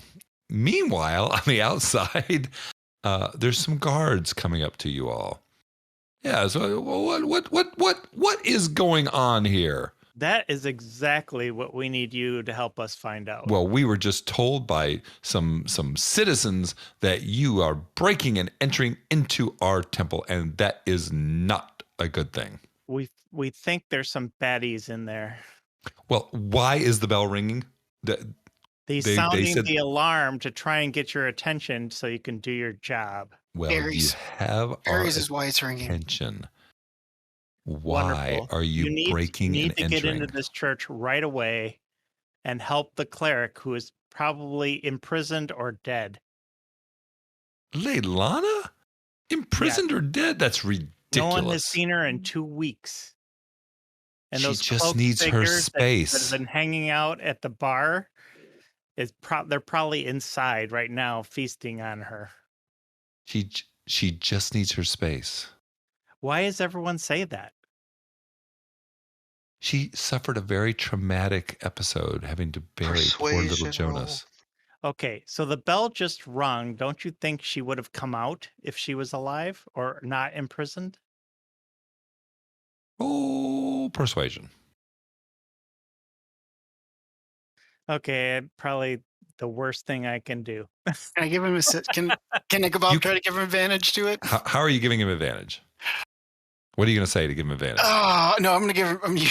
I'm gonna use my DM Inspiration? Oh my gosh, I'm not going to role play. I'm going to hand you a mechanical advantage. I'm not using that. Wow. Or you could role play it. Your choice. I'm role playing.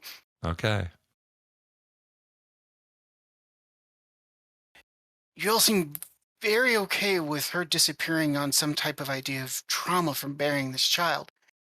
But yet we've seen the ghost of this child around. And we know that there's something wrong here. So either you're all very okay with your priest hiding when there's a ghost around, or you know something more. So why don't we go in and see what Leilana knows and what we can do about the ghost? All right, Or would you very rather good. the Inquisitor help you with the ghost? So we can roll each of you persuasion or one with advantage. You don't want me rolling twice. I have a -1, so Oh, we're both in the same boat. Okay, roll away. What? I love this party. Yeah. We're the charisma negative party. Yeah. So am I rolling and you're rolling? Yeah, Sounds go like ahead and dumb roll. jazz. I'll roll one. You roll one. My dice Oh, hate me all gosh. of a I got a sudden. 2. I rolled a 7, so that's a 6. So Gonna Tom's end up gonna in have Wow, to jail. we break are into on jail. fire tonight. Hey, I was doing really good at anything but thinking. As soon as it came to talking. I'll tell you what we're I thought going your to do. speech was pretty good, actually. We Yeah. are going to bring Leilana out here and see if she would like to press charges against you. And if she That's an does, excellent idea. if she does want to press charges against you, we are going to lock you up for a very, very long time. That's a great idea. Go And ahead. what Why if- is that damn bell still ringing up there? And Fairies. I what told you, fairies. Yep. and what if what we're saying is true? Then what are we Preposterous. gonna do? Preposterous. All right, Go let's ahead. go Go in. ahead. He walks up to the door and starts banging on it. Leilana, you must come out. There is an Okay. urgent need. Can Tunk get free and finally sneak down inside while that's happening? Roll a dex check. Oh, my 5th favorite stat. You guys don't have any favorite stats. I know, it sucks. Oh, Apparently, this communal rolling thing didn't work out so well. So is that an acrobatics or a dex? Well, it doesn't matter. It's you know what? How about this? Acrobatics. You can do 16. acrobatics. 16. 16. If I want Yes. to do just a dex check, it's 16. If I do You acrobatics. even though you are hanging from the rope because you have wings, you can extricate from yourself from it and you can flutter on down. All right. All right. I'm gonna so head what- down and see if I can get in and look behind. See if there's people hiding or anything like that. All right. All right. So you're heading down while they're knocking on the door outside. They're knocking on the door. Leilana, it is important. You must come out. And then you hear this click, click, click. And then the door opens slightly. And you see a woman standing in the doorway. She's standing there and she looks really bedraggled. She looks like she hasn't slept much. She looks like she hasn't bathed much. And she's just standing there and she's like, "What is it?" Well, Leilana, these gentlemen have been, they've been, I believe, attempting to break into your temple here. I think that there is one inside right now, and we would like to press charges against them. Would you like to press charges? He's like, "Yes, there's a little one coming down right now." And Tunk, as you were creeping down the stairs, Oh, I'm not being quiet anymore.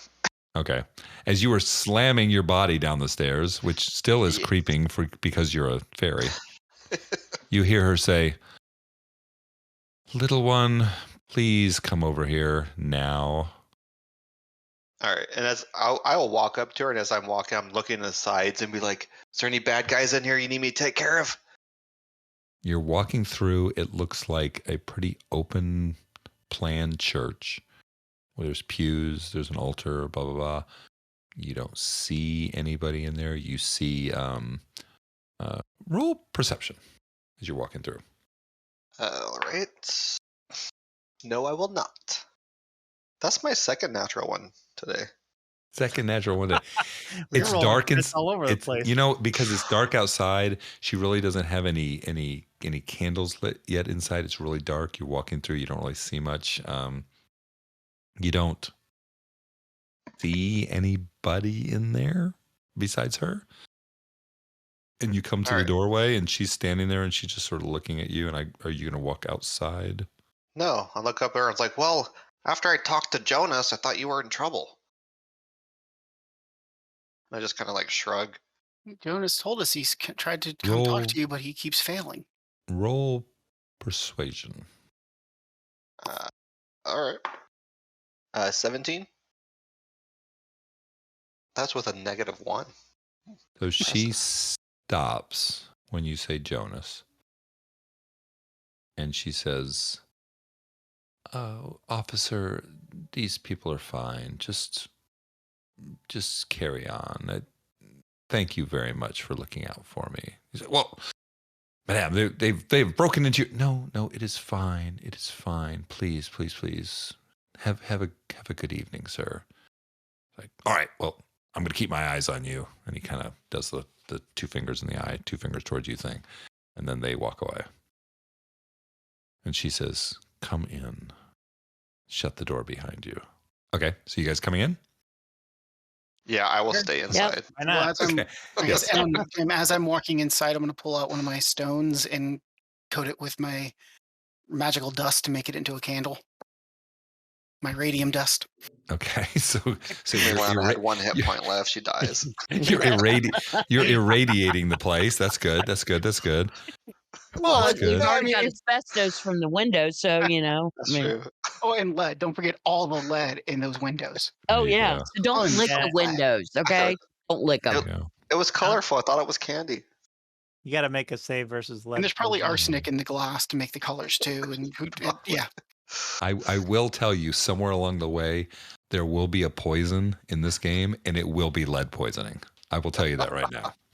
I got advantage on poison. There will be lead poisoning, exactly. All right, so you come inside and you have your little irradiated pebble going, and she walks back over towards the altar area, and she's got, you notice when you get over there, she lights a couple candles, and she has it appears like that's kind of where she's been living. There's food laying around there. There's empty bags and stuff. And then she just sits down and she looks just completely defeated. I immediately start tidying up the place. Okay. She's watching you and she says, she looks over at Tunk and she says, "You spoke with Jonas?" Well, yeah, I saw him when we came into town yesterday in the rainstorm, and then a couple hours ago at the graveyard. In the Well, hills. that's spooky graveyard. Why did you bury him there? That's really strange. The Dragon's Breath graveyard. I did not bury him there. Oh, He well, was buried whoever at buried him. He was buried at the graveyard to the east of the town that no one can see on the map because it doesn't exist there. Oh. So why is he stuck there? He says he's tried to talk to you and he can't get in. And that a little man told him to enter a building that has no doors or windows to be with his mother. Mausoleum. Yeah. I'm afraid Is his mother dead? No, I mean, not that I know of. 2 weeks ago when I locked myself in here, she wasn't dead. But Well, we're glad that you're okay. We were afraid for your life because no one has seen you in 2 weeks. And with all this creepy stuff going on, we thought maybe those cloaked figures got you or something. oh, I'm not worried about cloak figures. My doom has already arrived. What is that? Oh, are you talking about the Inquisitor? He's here for me. Why? Why is he here for you? Well, I screwed up. I shouldn't have. His mother was so distraught, and What did you do? I dug him up, and I attempted to raise him from the dead. How does So- he And they'll do like it? drop his hand next on the ground and like, what? Well, in truth, I've been sort of hiding out here for decades. I came from, well, there's so many wars. Came from one of the wars, and I've been hiding here. The locals think I'm just a petty little healer, but it doesn't matter now. Now that the Inquisitor's here, it's all over. Is there And anything we can do to I help drew you? him here. I drew him here. It was my fault. I should never have tried that level of magic. Well, obviously it did something because he's What happened to seems to be Jonas? at least somewhat alive. But what happened to him after you tried to raise him? The graveyard, you know, the one on the hill. They're supposedly, well, it's more than just a graveyard, and Oh, yes. we've always known that if, or the rumor was, if something was buried there, it would rise. So I brought him up there and I reburied him. And then I cast Raise Dead on him. Oh. And then it's hard to describe. I was ejected from the graveyard. And it's blocked to me now. I can't approach it. But it must have sent a shiver through, I don't know, through magic, through the realms. I don't know what it was. And now they know about it. Who exactly are you? You said you were hiding. Who are you? And what war? You said you were in the war. There's so many wars. I was one of the top clerics of my fold, and well, the Inquisitors and their like have come and fought against us, and we scattered. We scattered with what was left of us, and this is where I put down my roots. I knew that there was something to that graveyard, and I knew that I thought if I stayed here, I could discover its secrets. But I, I, alas, I could not. I also turned to Itchy. Maybe Giggle Witch isn't behind the little boy coming back then. Yeah, but he did Maybe, mention what Or sounded like maybe Giga might Witch. not sound like him. But what do you mean the ones in the cloak aren't your doom? Do you know who they are? Oh, I don't care who they are. They're meaningless. It's the Inquisitor. He's the one who's come for me. Have you been near him? Yes. Then you felt it. Oh, I can still feel it. You felt it. He and his order spend a decade in the desert, living, eating, and breathing substance that will remove a connection to magic. It comes from his pores. He cannot be affected by magic. And they all carry a vermilion sword. And with that sword, he can sever the ties from anyone to all magical realms.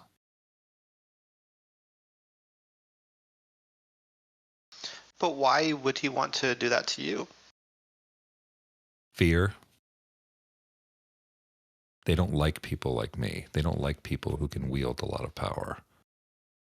They want everything on the prime to be just that, the things on the prime. They don't want the gods back.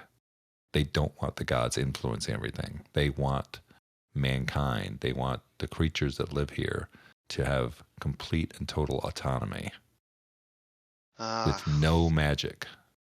And that is their goal, is to remove all magic from the world. What would they do if they found out about the graveyard?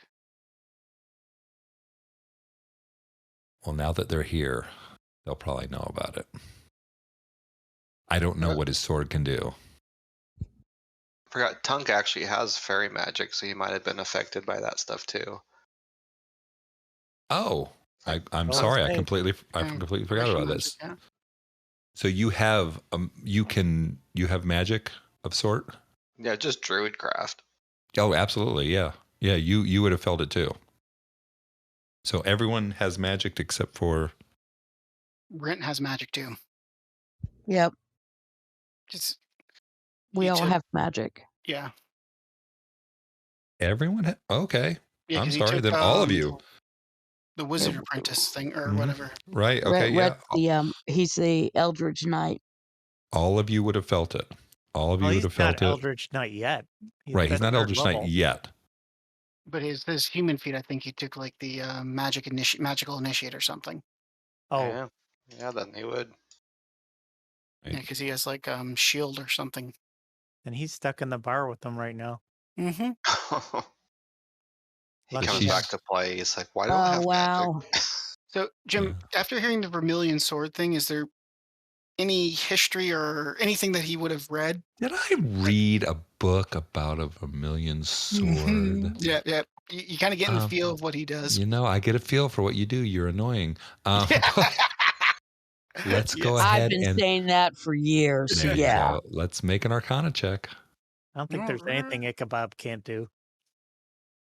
How about this? Arcana or history? They're both +6s, so. Oh, jeez. I can see where this is going. He's our Well, go-to you're going to guy. be very thankful because I only have a 10. You only have a 10. Mm-hmm. I would say that you may have heard the term and you may have heard that it was a powerful weapon, but that would be all. Okay.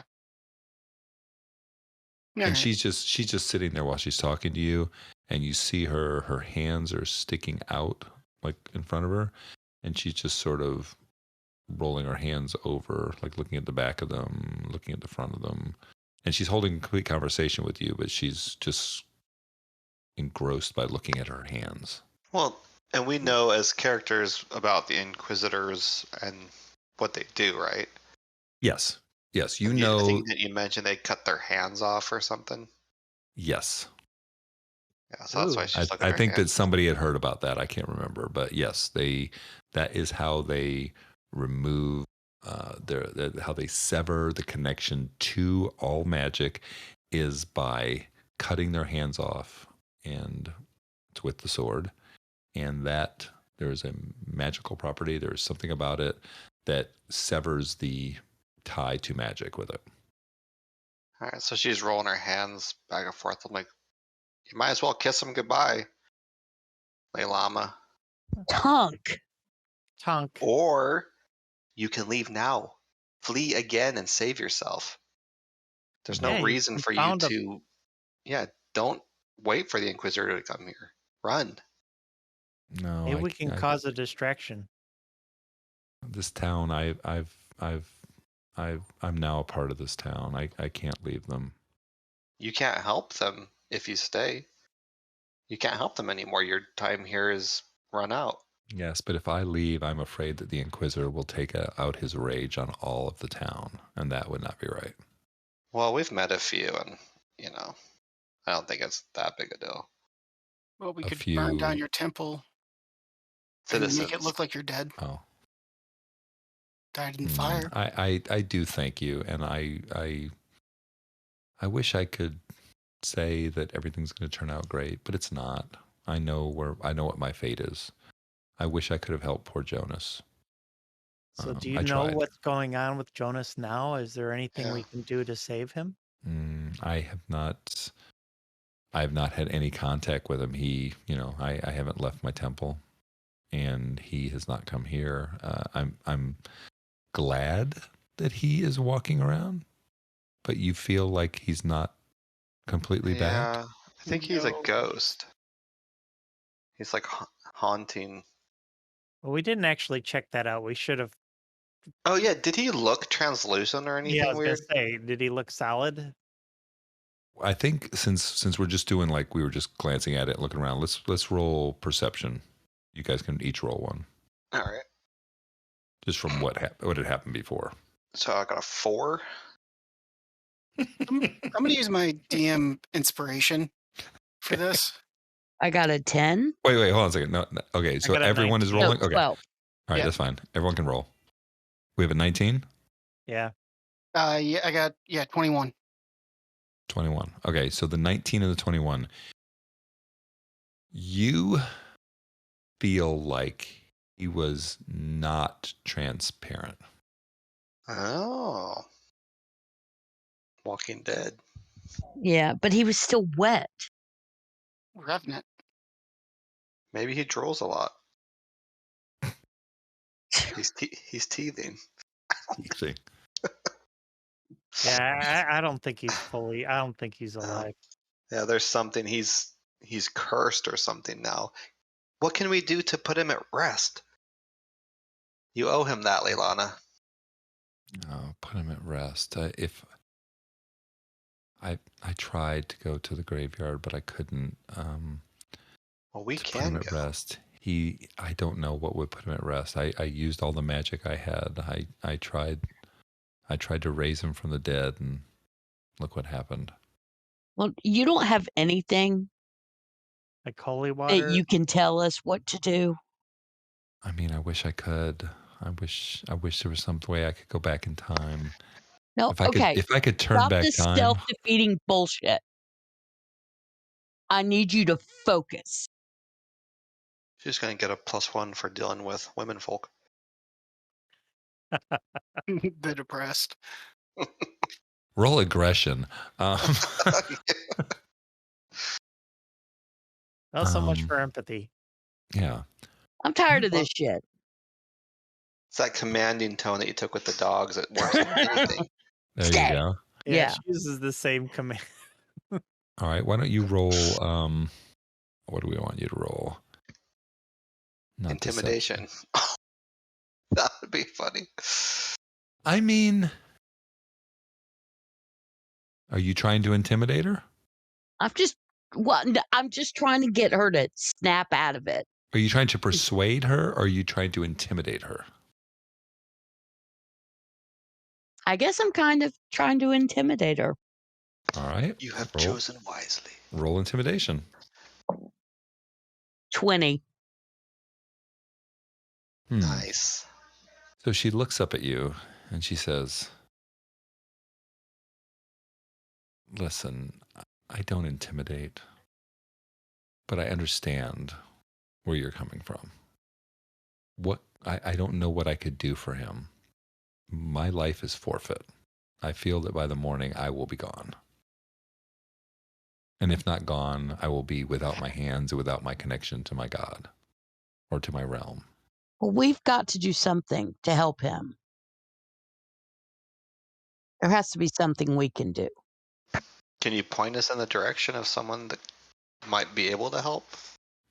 What did you say he told you? He's trying to get him to go into this building that has no doors. And then he can see his mom again. And that is it was by somebody who was wearing the robes. And Told him to- did we talk amongst as a party that we think that's another plane? Yeah, we felt like Yeah. we transitioned to another plane, and Yeah, time changed differently between that one and this.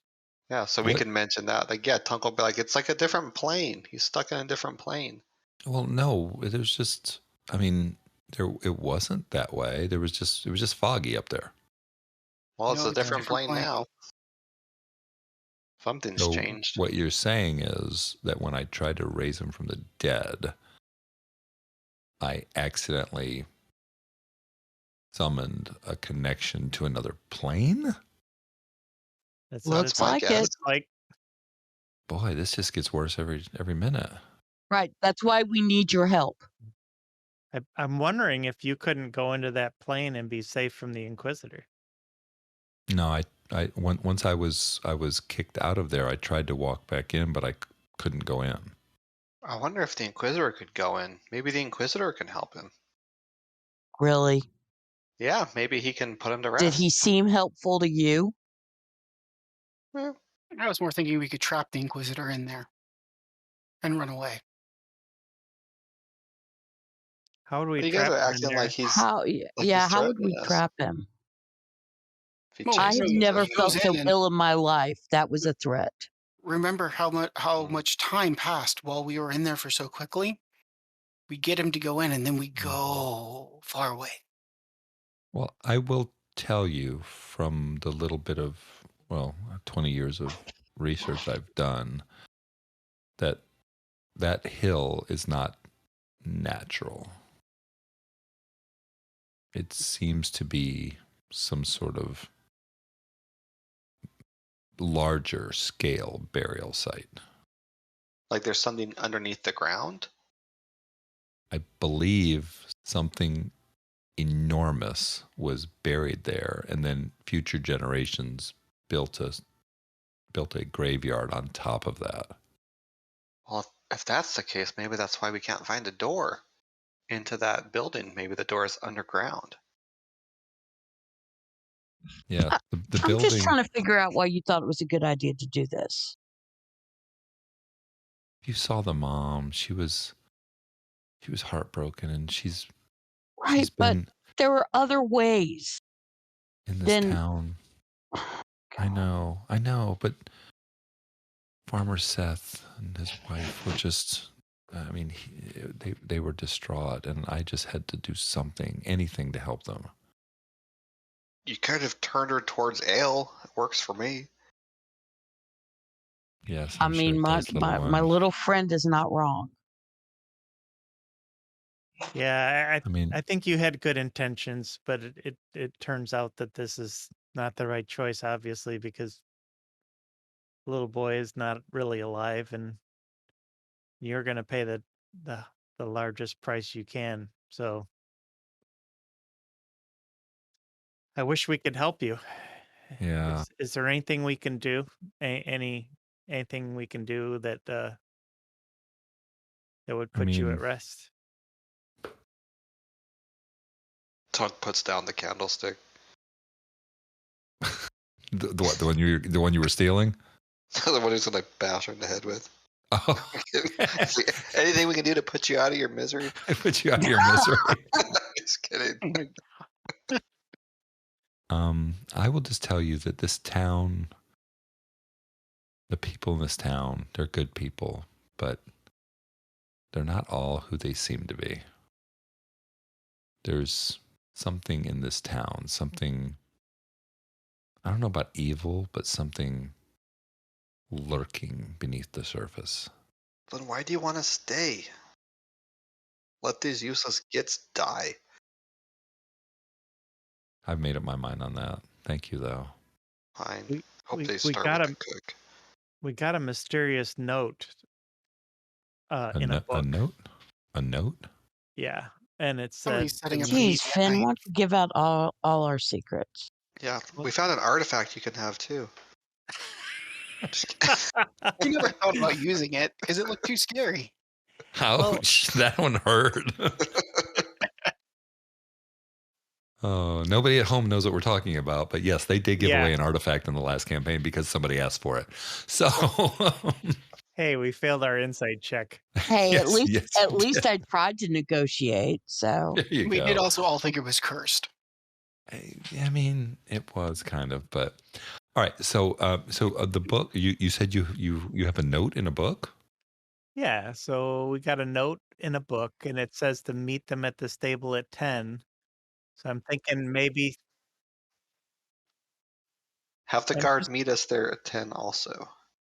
Yeah, so I'm just thinking that. make sure the Inquisitor comes too. So Yeah, we can invite the Inquisitor to meet us there too.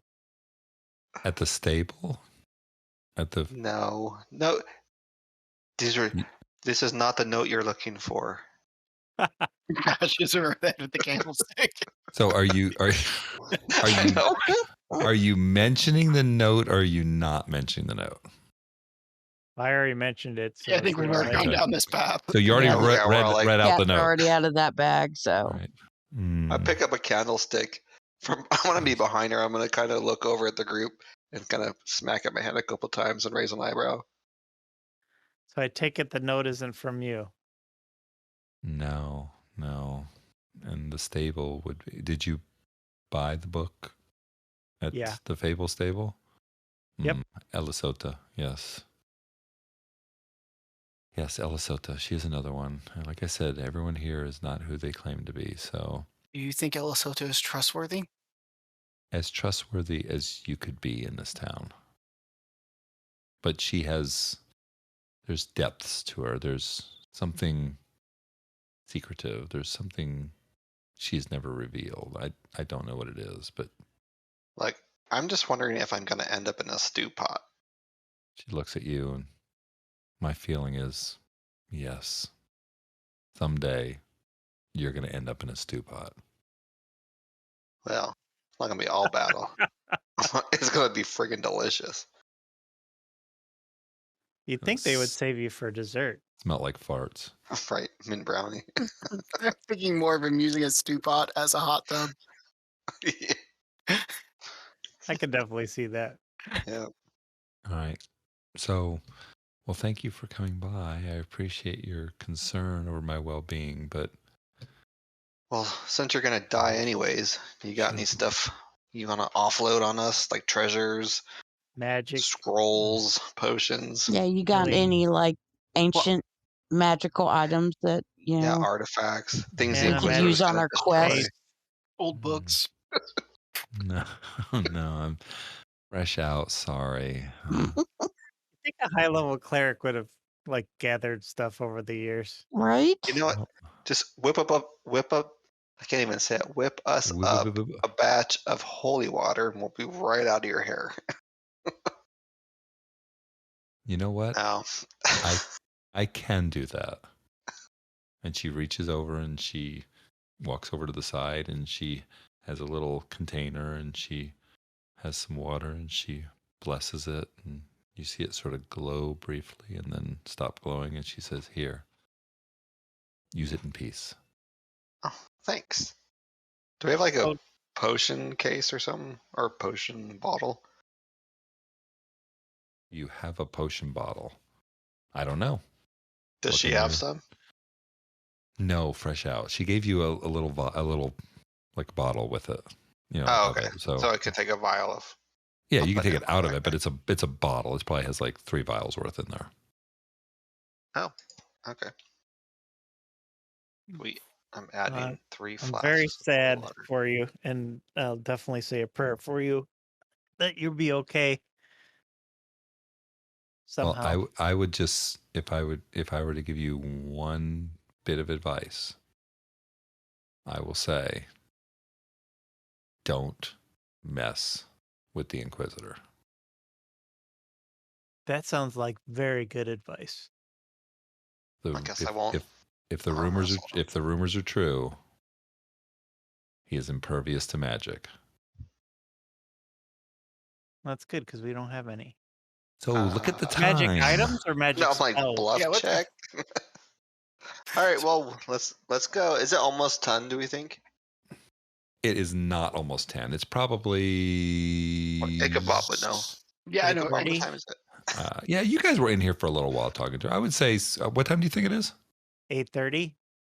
Well, real Sure. time, yes. Sure, it's 8:30. You were in here for a long time. It's 8:30. On the nose. Perfect. That's exactly what I was thinking. Well, we could go back to that other shadow plane thing, step in and step out, and then it's 10 o'clock. That's true. That would I don't know if we should zoom up play time. games with that. Okay, so you guys are Playing going games with my you guys are- plane. going out and she's going to say, "Goodbye. Have fun storming the castle." All right. Yep. And she It's nice shuts knowing you. She shuts the door behind you and you hear the click, click, click, and you're outside. Does she lock the doors? Yes, that was the clicking sound you heard. Okay. Well, we put a little note saying that she's left the town on the door. Oh, They yeah, want you because Okay. to that'll do it? really trip the Inquisitor up. I don't A think so. note. All right. Yep. All right. Who's We going to put write it? another sign in front that says, "Attention, all townsfolk. She's going to need a hand." Boom, boom. But bump. Dang it! Second dad joke of the day. Who is writing the note? I was thinking it, so I'm glad you said it. Who is writing the note? Well, we need a woman to do it. Okay, fine. I'll do it. Luckily, you Yeah, have I was- one. So what is this stupid note gonna say? I don't know. I was just trying to think of something that might save her life. Dear Inquisitor, don't check in this house. I have left. Yeah. Love and that's right. kisses, Leilana. There. I'm gonna do little hearts over all the eyes. All right. So it's not a good idea. Okay. All right. Okay, so you guys go outside, and it's dark out here. And when you walk outside, you see a person up at the end. And this person has sort of a dark, sort of a cloak with a cowl up. And they're kind of looking at you. Are these the same guys that were in the bar when we? It was first one got here? person. It was one person.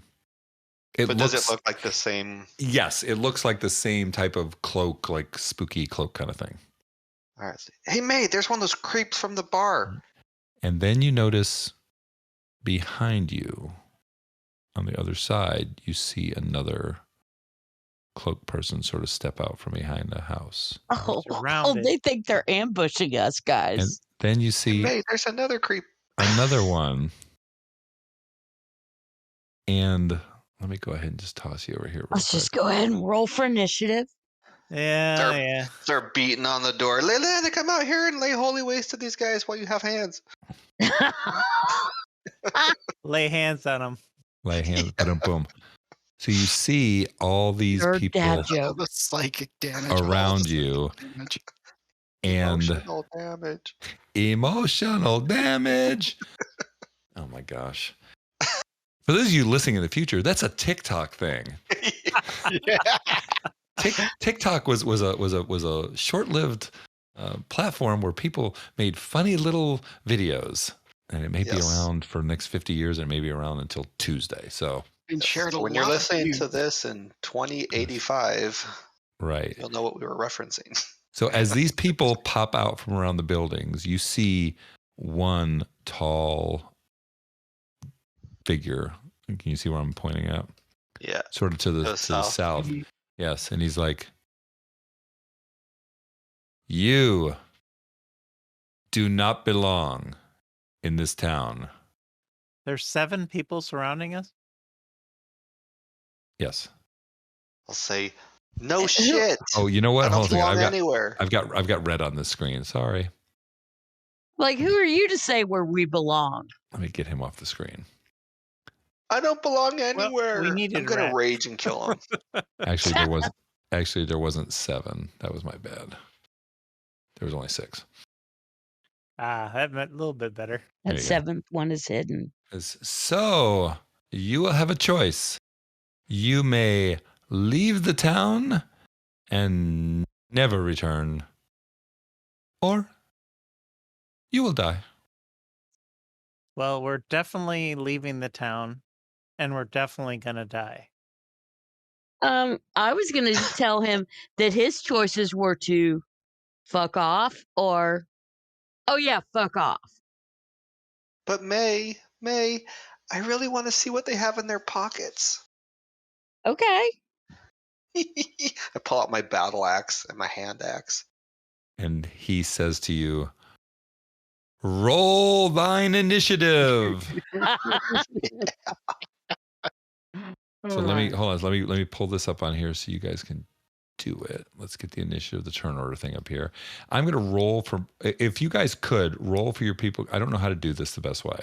I'm assuming roll for your people on roll 20, And then just then roll by Yeah. hand. the number. Right. Okay. So that's what I'm going to do. Yeah. I'm going to do a GM initiative for. Can I keep the one that went in? Yeah, that 21 you got there. No. Fine, I'll roll and probably get like a 3.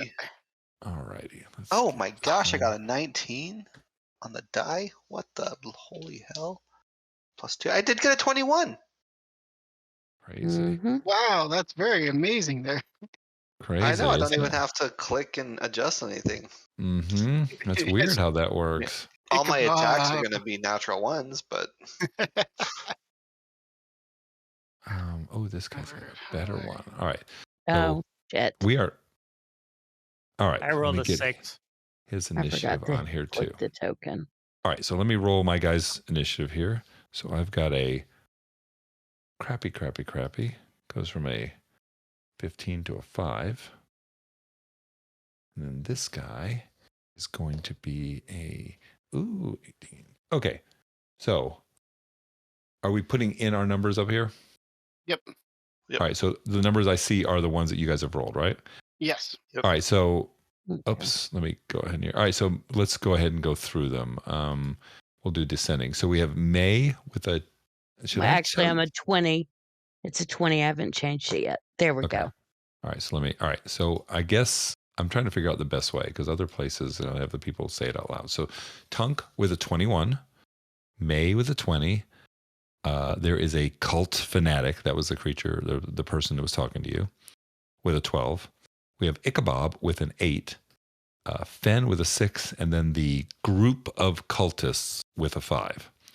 So Tunk, you are going to be going first. well, I don't think I can reach him.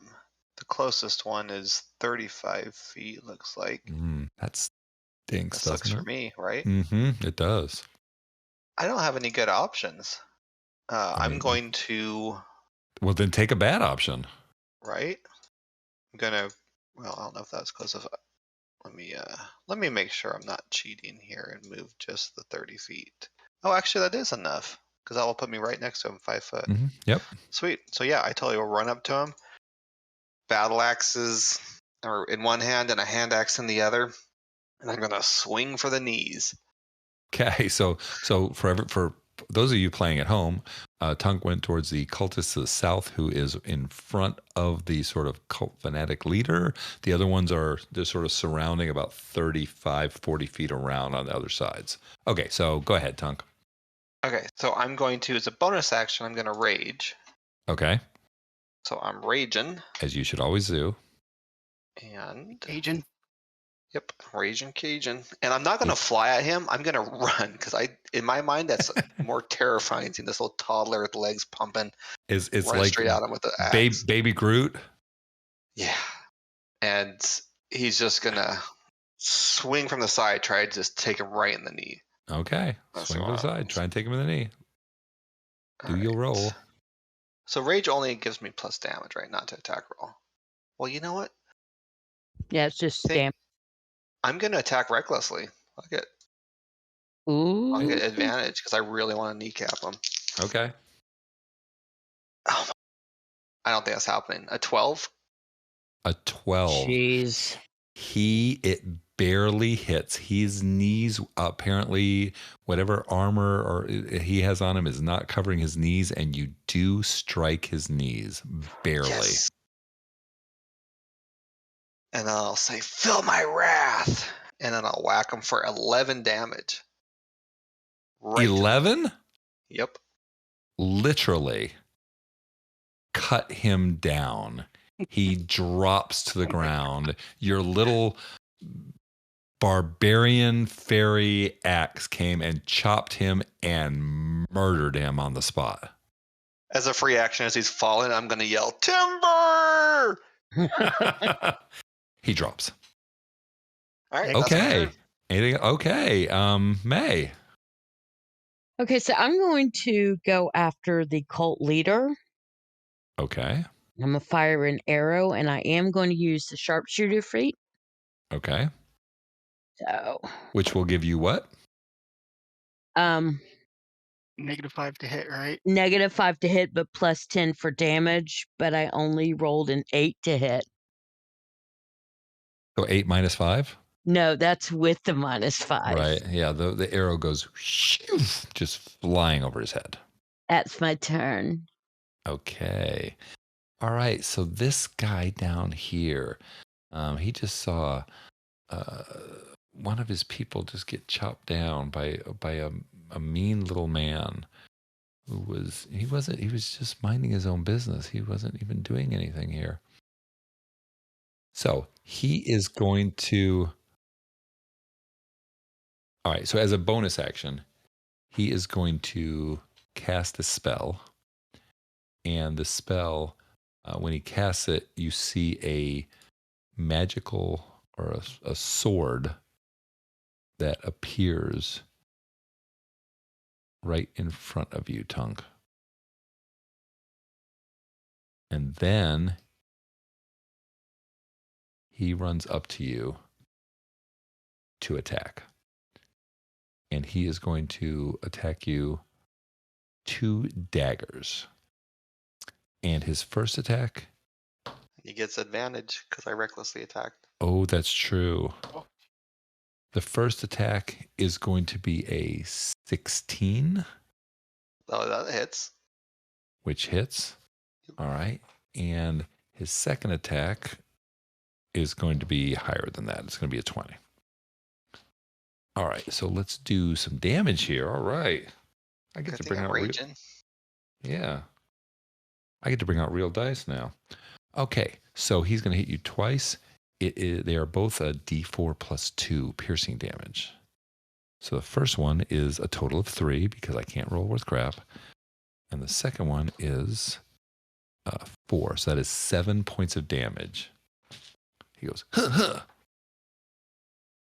All right. Actually, he's kind of like stabbing down, I believe, like on your shoulders or something. Watch the wings, fucker. All right. And that is his turn. Ichabod. Ichabod's gonna, let's see, so we got 30 feet of movement. So Ichabod's gonna move here. And while he's moving, he's pulling out his tools, and then you're gonna hear basically, the electrical sound of it, like a capacitor charging. Okay. Gets really, really loud, and then I'm gonna be doing a touch attack for shocking grasp. And does he have metal armor on, or like is it just leathers? He's wearing leather armor. Okay, so just one. I don't get advantage. 19. 19. It hits him. For 5 points of electrical damage. All right. 5 points of electrical damage. That was a real shocking thing to happen. Yeah. You reach out at him and he goes, and I mean, it looked like it did something to him. He definitely felt it. Okay. But he is standing and he does not look happy with you. Anything else? That's all I can do. All righty. Fen. I'm gonna run up to where, well, as far as I can. I can only go 25. I like how you measure out 40. That was me. I'm just I'm like, going to measure 40, but I'm going to move 25. I didn't cut off Finn, did I? Right. I'm guessing it's fairly close to that. I don't know. Okay. Wait a minute. Why can you only move that many feet? 25. That's my He's normal halfling. move. I'm a halfling. Yeah, You're but halfling. Tunk can move 30 because of the new rules. What? I didn't think the new rules affected movement. Yeah, No, it does. Yeah, like it does. gnomes Yeah. are going to have 30. Everyone's Oh. going to have 30. But Oh. It hasn't doesn't taken show up. effect yet. It doesn't show up on my character sheet. I don't know. Right. So it's up to Okay. you if you want to do that or not. So for Well, your it's not going to character, make a difference. So for your But for- fairy, is 30 feet the normal movement? Yes, because this is a newer race that they already were using those rules. Okay. Gotcha. Okay. I'll move 30. I don't care. So, and then I'm going to cast this spell on the bad guy next to Tunk. Mm-hmm. What spell? I'm gonna cast guiding bolt.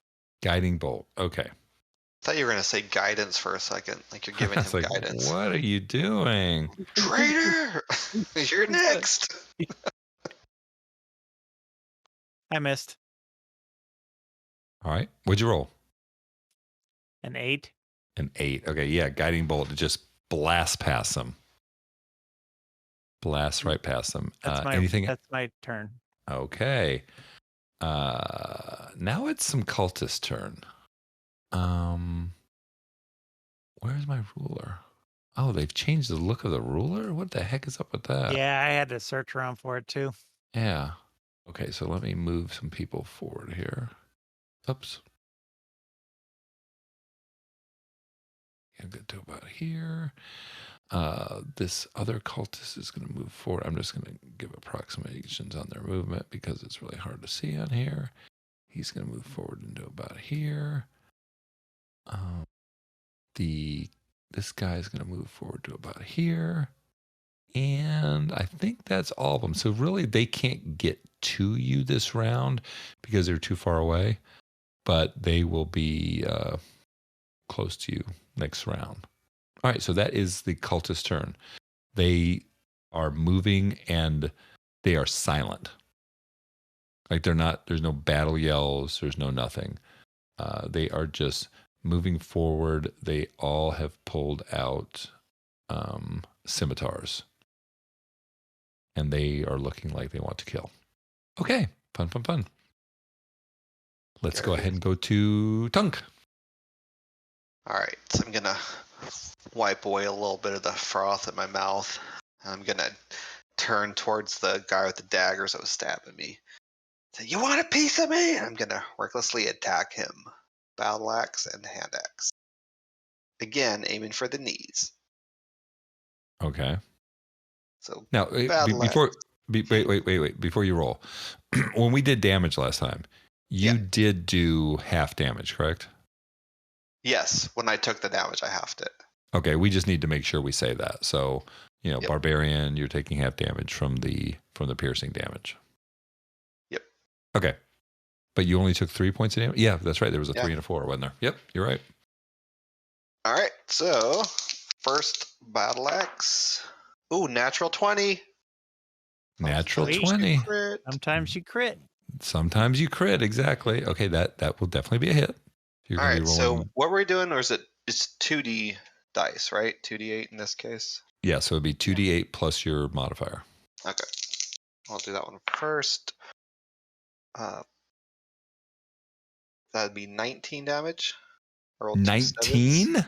Yep, 2 sevens, and then I have +5 since I'm raging. Okay. Is he still up? He's still up, but All right, and I'm he's more than bloodied. gonna bring the hand axe down from on the other side of the same leg. Try to see if I can just sever it. All right. Now you get I don't know. you get what do you get on the offhand weapon? Hand axe, so it's 1d6 plus. No, I just mean the what range is damage. as far as the attacking? Isn't it it's a negative with an offhand weapon or No, it's just you don't no. get to add the modifier. You don't at the add end. your strength bonus unless you take Gotcha. that dual wielder Gotcha. feat. Mhm. But I do add the rage damage. Right? You do not have the dual wielder feat. Correct. Okay. Well, I have something. What feat is it now? I don't know. I have dual wield. I don't have the fighting style. That's what lets you add. Gotcha. I don't have the fighting style. But anyways, so Okay. I don't know if I hit. I got a 12. You did not hit. He was able to Okay. parry that one with his dagger. All right. And that's my turn. All right. May, you've got some cultists coming your way. Run down here. You can move and fire. I know I can. And that's what I was going to do. I was going to move. Oh, shit. So I was going to move by Finn. And then I'm going to fire an arrow at this cultist on the right Okay. using the sharpshooter feat again. I'm going Okay. to try. So maybe this time I'll roll better. Use your good die. Okay, no. That Okay, dice is no. going to jail. What did you roll? A 4. 4. Crap. So Okay, so basically your ranger doesn't track and doesn't shoot an arrow well, but really exactly. is good with dogs. Oh, don't forget, you can't stealth either. Yeah, I can't stealth either. Can't stealth either. But Maybe other she's than not that, that not kind a of ranger. ranger. Maybe she's a druid or something. other than that, Mrs. Lincoln, how did you enjoy the play?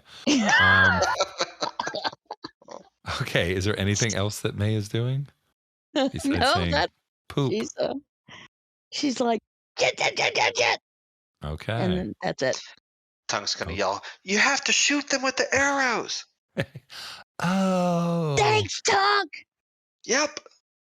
Okay, so the Depressing fire. first cultist is going to come over here and is going to engage Fen.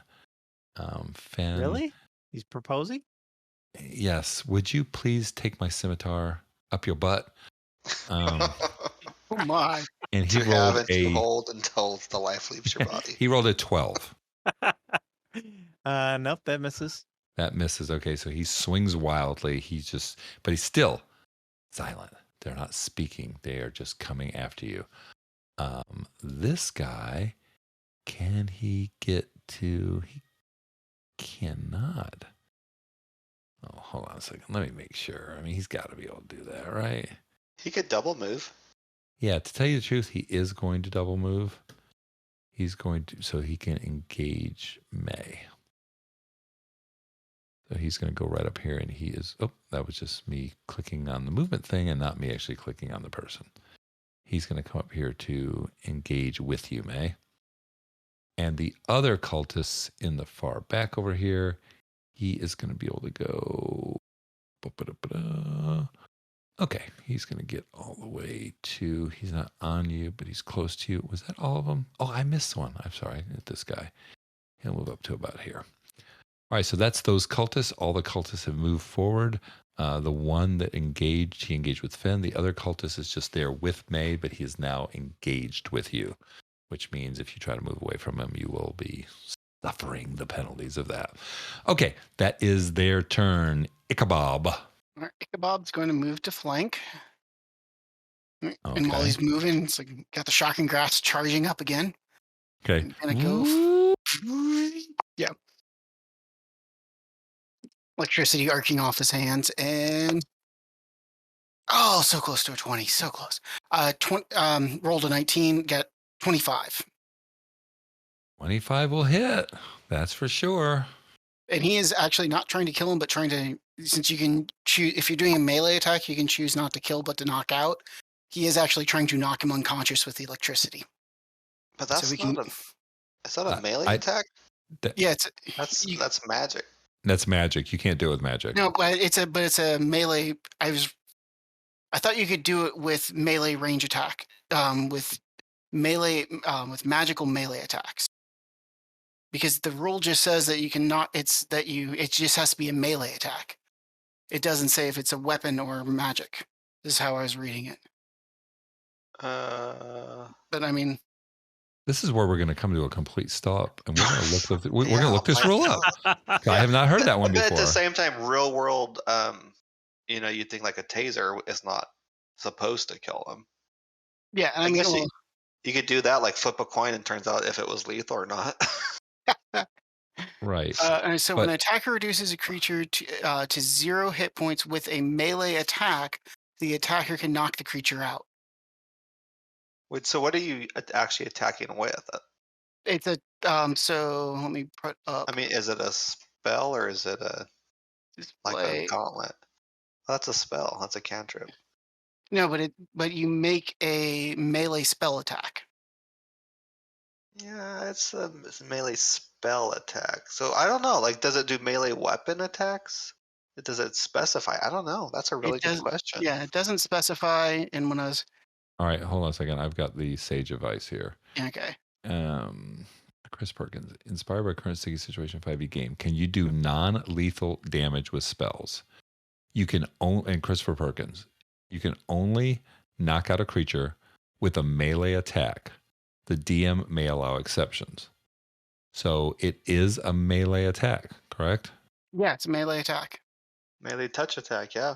It's a melee attack. And like I said, it's not like you're spraying acid on him. It's just electricity.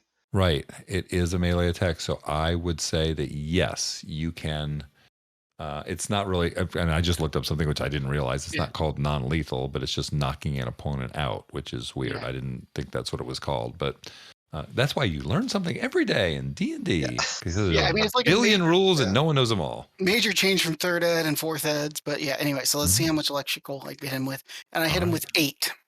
All right, you hit him with 8 points of electrical damage, and you have rocked his world. He is staggering, but he's still up. Okay. And at that point, I'm going to yell at Tunk, "Don't kill him. We need him to talk." Okay. He doesn't need to ever walk again. Hey. Okay. Ben. Ben, right. you have a cultist on your back. That's fine. I'm gonna attack him with my warhammer. All right. And just for the fun of it, I'm going to use my divine channel divinity, and I can use a guided strike, which gives me a +10. Okay. Nice. And I already have a +3, so that's +13. Right. So Bring in the pain. Let's see what happens when I roll this goofy 20. And hold on, wait, before you roll, okay? We already know from what happened before, from Tunk, that you needed a 12 to hit. So all you have to do is not roll a 1. Okay, I didn't roll a 1. I rolled a 14. I was trying my best. Yeah. I was trying my best to curse you on that one. All right, so you hit. Yeah, nice try. So anyway, I hit. And I do 1d8 if it's single-handed, and I'm using a shield in the other hand, so I'll definitely do that. It is definitely single-handed. And I rolled a 7. So 8 points of damage. 8 points of damage. He is reeling, but still up. Okay, I'm done. The cultist. All right, the cultist that you just rocked his world. He is going to attempt to attack you. Because why not? Me? And he rolled a lot. Oh. He rolled a 21. That hits Ichabod. Who are you attacking? No, that was on Fen. Oh, that was on Fen. Oh, okay. Sorry. Right, that was on Fen. Okay, so Fen, you're going to take from the scimitar a d6 plus 1, which is 6 points of damage. Youch. Okay, let's see here. We've got one on May, which is going to be a total of a 20. And this is where May says, that hits. No, how does it attack me in the same round that it moved to me? It didn't. That was last round. But I didn't get an attack in after it moved towards me. Well, we skipped you, didn't we? How did we skip you? Because we did Tunk. No, you tried She shot. She missed because she did the. I shot and I missed, and then it moved to me. And then we went back around. And then I should have had another turn. Okay, so before we go, all right. Let's stop here. All right, so you can have a turn. Let's go. Let's have you do a turn now. We're just going to stop because this is what happens at home when you screw up. So let's go ahead and have you do your thing. Okay. And you can attack or do whatever you want to do, and then we'll go to their turn, and then in 2 more turns or 2 more people, it'll be yours turn again. That's my bad. I must have double clicked it or something. I'm going to attack it with my short sword. And that's a 10. This dice is going away. That's the second one. How big is your dice jail? It's not big enough, apparently. Big enough. All right, yeah. He easily parries it with his scimitar, and then he comes down and he hits you because we already said he hit you, and he's going to do a d6 plus 1, which is going to be a total of 2 points of damage to you. Okay. Then these other guys who are like, oh, yay, let's jump in on all this. You're going to have another one on you, May. And he What? is going to, yes, he rolls an 8 though, and he misses. And on Fen, you have another one on you that came up, and he has a 21. What the Which- hell? Well, they're +3. You're rolling good Damn tonight good against rolls. me. Yeah, that hits. Yeah, well, they're +3, and I. Okay, hold on a second. Just so we're all aware of this, I've got about 15 d20s. I have a roll off before we start, and this one rolled a 20 to start off tonight. So it won, and it's being a good die. All right, so you are going to take 4 points of damage from the scimitar. And I'm still up. Yay! And then we do not have another one down there. That's the only ones that are there. And now it is Tunk's turn. That sounds weird. Tunk's turn. All right. So I'm remembering to use non-lethal. So I'm going to take my battle axe, again, recklessly attacking. I'm just going to turn the flat of the blade and just try to smash in his knee. Okay. So first battle axe. See. That would be a 23 to hit. That hits, and he crumples. Tell us how you crumple him. So the flat of the blade just smacks him, and it doesn't just like smack him like a resounding thong. He smacks it and then he pushes through it, so you see his leg just like bend backwards, and then he just probably shrieks and then falls on the ground, I'm guessing. Okay, that hurt me just hearing you say that. All right, yeah. So he is unconscious from the pain. His knee is bent back the wrong way, because he's got an angry little man in front of him, or an angry little fairy in front of him. You could still move. You could still. Oh have yeah, your I second- still have a bonus attack. Yeah, so I'm going to move up and flank this guy. Mhm. And as I'm running up, I'm just kind of like frothing at the mouth, full in a rage, and muttering, "Oh, you're next! You're next!" Okay. You got another attack? All right, an 18 to hit. Good Lord. Yeah, you hit him. This is the I one that rolled a was 1. also on Oh. May. So 3 damage. 3 damage. Okay. Yeah. I mean, Just you've kind got of chop him in the back of the calf or something, I'm guessing. you've got his attention. That's for sure. Would you like to do anything else, or are you done? No, that's the whole thing. Okay, so we are not going to skip May this time. So We May, did it last is. time. I think she just scammed another turn out of us. But whatever. I just still don't know how it got to come to me and attack me in the same turn. It didn't. It double moved. We must have skipped your turn. That's why I had you Oh, do I another don't know. turn. Okay. But the I turn think we order skipped thing her is 4 more times. yeah, the turn order is up there for everyone to see. So if you watch and I skip your name, feel free to say, "Hey, my turn." Well, okay. So then I'll just skip my turn this time. No, Since you're that's not going to what skip time. your turn. Okay. All right. No. So You're attacking the same one that Tunk attacked that was next to you? yes. Okay. So you get advantage because you're flanking, right? You are Mhm. flanking. All right. Let's see. Hey, that might actually hit something. I rolled a 18. 18 definitely hit something. Oh, It hit the cultist. yep. For 9 points of damage. You chopped right through him. What are you using to hit him with again? A short sword. Short sword. Yep. You chopped him down at prime of his life. He had a wife and kids and probably a mortgage, and now he's no more. Well, he shouldn't have been a cultist. Okay. Anything else?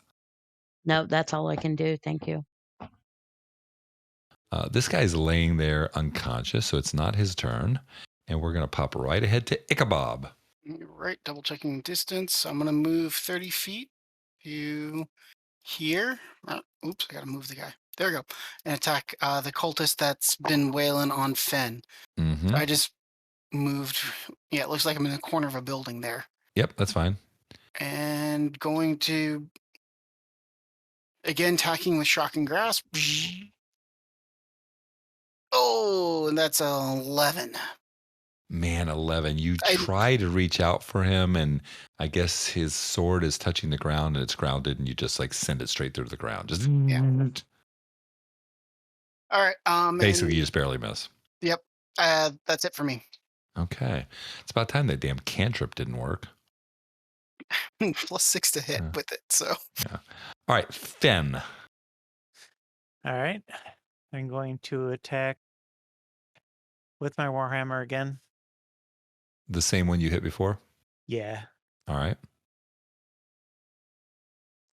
20. 20 definitely hits. I do 6 points of damage. You chop. Oh, excuse me. You don't chop. You slam him with your Warhammer. Where are you hitting him with it? I just bonk him right on the top of the head. Bonk him right on top of it. It's like If I some can Monty reach that Python high, thing. I don't Like, know. Is he, how tall is he? almost 6 foot. Okay, so instead of top of the head, I upswing between his legs. oh. Oh, you guys, stop. All right. He's literally like it's one of those eye crossing, reaches down, and then just falls over to the side. We're dead. Out. All Out, right. out. And I'm going to use ability to take an extra attack. I just plopped up on the screen. It's called War Priest. When you use the attack action, you can make one weapon attack as a bonus action. You can use this feature a number of times equal to your wisdom modifier, minimum of once. You regain all expended uses when you finish a long rest. And how many of these do you get in a day? 3. 3. All right, great. Well, whack away. All right, so I'm going to check the other guy next to me. All right. 13. 13. These guys are not wearing a lot of armor. So, yes, you take him down. And I do 4 points of damage on that guy. All right, 4 points of damage. Warhammer hits him, I'm going to guess, lower body. You hurt him, but you do not crumple him. And I'm done. It is cultist time, and they are really in a bad way. There's only 2 of them left, but they really don't have much of a choice, do they? They can surrender. Cultists never surrender, but they are going to run. So this guy right here is going to attempt to run. So Fen and May are next to him. Would either of you like to take an attack of opportunity? Absolutely. Fen? No, I'm not going to if he's going to run away. Okay. Well, All right, if he's May. not going to use it, can I use his attack of opportunity? You cannot. Okay, May. That doesn't work that way. That does not. Good try, though. All right, May, roll it. I missed. You missed, and he is going to be booking it. So he is going to move. I don't know exactly where 60 feet is, but he is going to move 60 feet in that direction. And then this guy, Tunk, are you going to take an attack of opportunity? Because he's going to leave also. I am. All right. Let's see. 15 to hit. 15 hits. Right. Let's do 8 damage.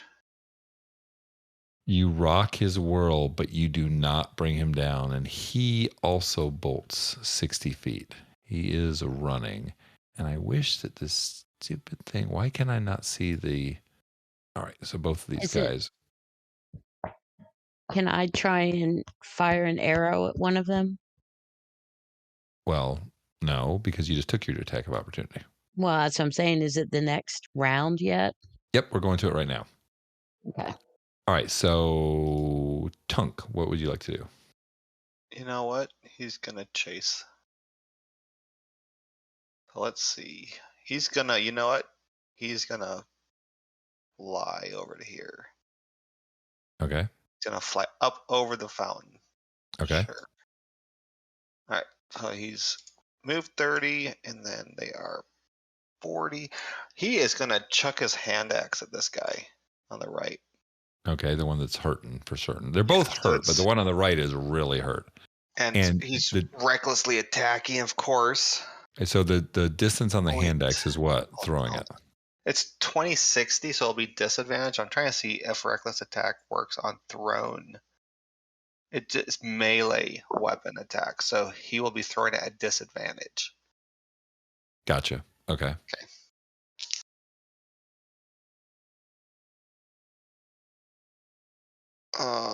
Does a What's that, 9? So 9 plus 5, 14. That hits, right? 14 hits, exactly. Yes. So d6 plus strength bonus. I mean, it's not an exact hit. You hit him. 6 damage. You know, your axe, where does it hit him when it drops him? Right in the spine. Right in the spine. Oh, You and see him, he just kind of folds in half. it kind of cracks it open a little bit, and he kind of like seizes up as he's running, and then just kind of squeak, squeak, squeak, squeak, squeak as he falls on the ground. So he's paralyzed and dead. All right. Well, at least he Ooh. doesn't have to worry about being paralyzed, There you go. Exactly. Saved him a bundle in healthcare bills. right? He's Good job, Dunk. Very merciful. he is a merciful Lord. Yes. Okay. May. I'm going to fire an arrow at the other one. Okay. These poor guys just trying to leave the field of battle. You big meanies are attacking him. 12. 12. You hit him. Oh, These guys have bad armor class. we are all low level too. 9 points of damage. Damn. Okay. Ooh. He's the last one. What? Tell us how you do it. So I see the back of him, right? Oh boy. I'm going to right through the neck.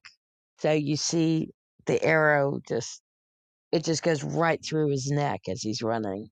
As he spins and falls, it's like a crazy weather vane. Right. Let's just to see something. Oh, wait, okay. Do you want it to be sticking out of his neck, or do you want it to Yes. go completely through it? No. Oh no. The arrow lodges in his neck with the pointy part coming out, but I can see the feathers on my side. Oh my gosh, you guys are Oh. brutal. Okay, yeah. So the arrow goes through, and he goes. You hear a little gurgle, gurgle, gurgle, and then he just folds down straight on the ground.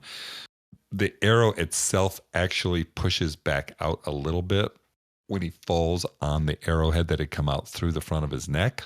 Oh, good. I can retrieve it. But he is now dead. So we are out of combat right now. All the cultists are dead except for the leader, who you have kneecapped into oblivion, and he is currently unconscious. Tunk's gonna fly over and rip his hand axe out of this guy's spine, and then reach over and rip the arrow out of that guy's throat and be like, "May, I got your arrow." Thanks, Tunk. And Ichabod's going to go over to the cultist leader and search him for any papers. Okay, so while you guys do this, we are going to go ahead and, since it's 9:20, we're going to go ahead and stop right here, right at the end of the battle. So when we start off next week, we're going to search bodies and all that jazz. Mhm. Sound good? Sounds good. Yep. Sounds good. All righty. Okay, so I sort of rushed through this last time. So I'm going to try and say this a little bit slower this time, because why not? Once again, we're going to act like we have thousands of followers, because everyone's watching us and they're like, oh God, who are these great people? So whatever app you're listening to us on, Apple Podcasts, Spotify, Google Podcasts, there's a lot of different ones that we're on, way too many. Follow us, and please leave us a rating and review. 5-star ratings are great, and reviews help, because the more ratings and reviews you get, then the more your podcast is actually seen. It's kind of part of the deal here. You can follow us on Twitter at sometimes you crit, the letter U. Also Instagram, sometimes you crit, letter U. Facebook is sometimes you crit, and our website is sometimesyoukrityou.com. We have a Patreon too, so that when you're in the future and you're like, oh my gosh, these guys have been out here for a year and they've been putting out all this great stuff, and I'm going to go get thousands of hours of stuff, we're going to give them some money. So we are at patreon.com, sometimes you crit. So that's all we've got, guys. It was a lot of fun. Hey, Jim? What's up? Are we gonna roll to see who does the recap? I was Do going you want to to roll now to see who does a recap for next week? I thought that was gonna be a thing. And every time at the end of the thing we roll. Let's do That it. would be Let's nice. do it. Before we go, let's One roll. more time. All right. I'll put that in the mix earlier, but let's go ahead and roll. 7. I rolled a 15. 12. 7. We have 2 7s. Yes. Do we have to have a roll off? Roll off. Oh, we have to do a dance off. Low man wins. Low wins. 14. Okay, just like any other real tabletop game, my cat is investigating my dice right now, Okay. and I rolled an 18. Oh, Nay. that's me. That's We're you. gonna Shit. we're gonna get a review from the point of view of May next week.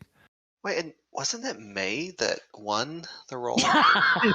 This is called karma because you Karma. had a natural 20 and now you got it this time. Karma, she the bitch.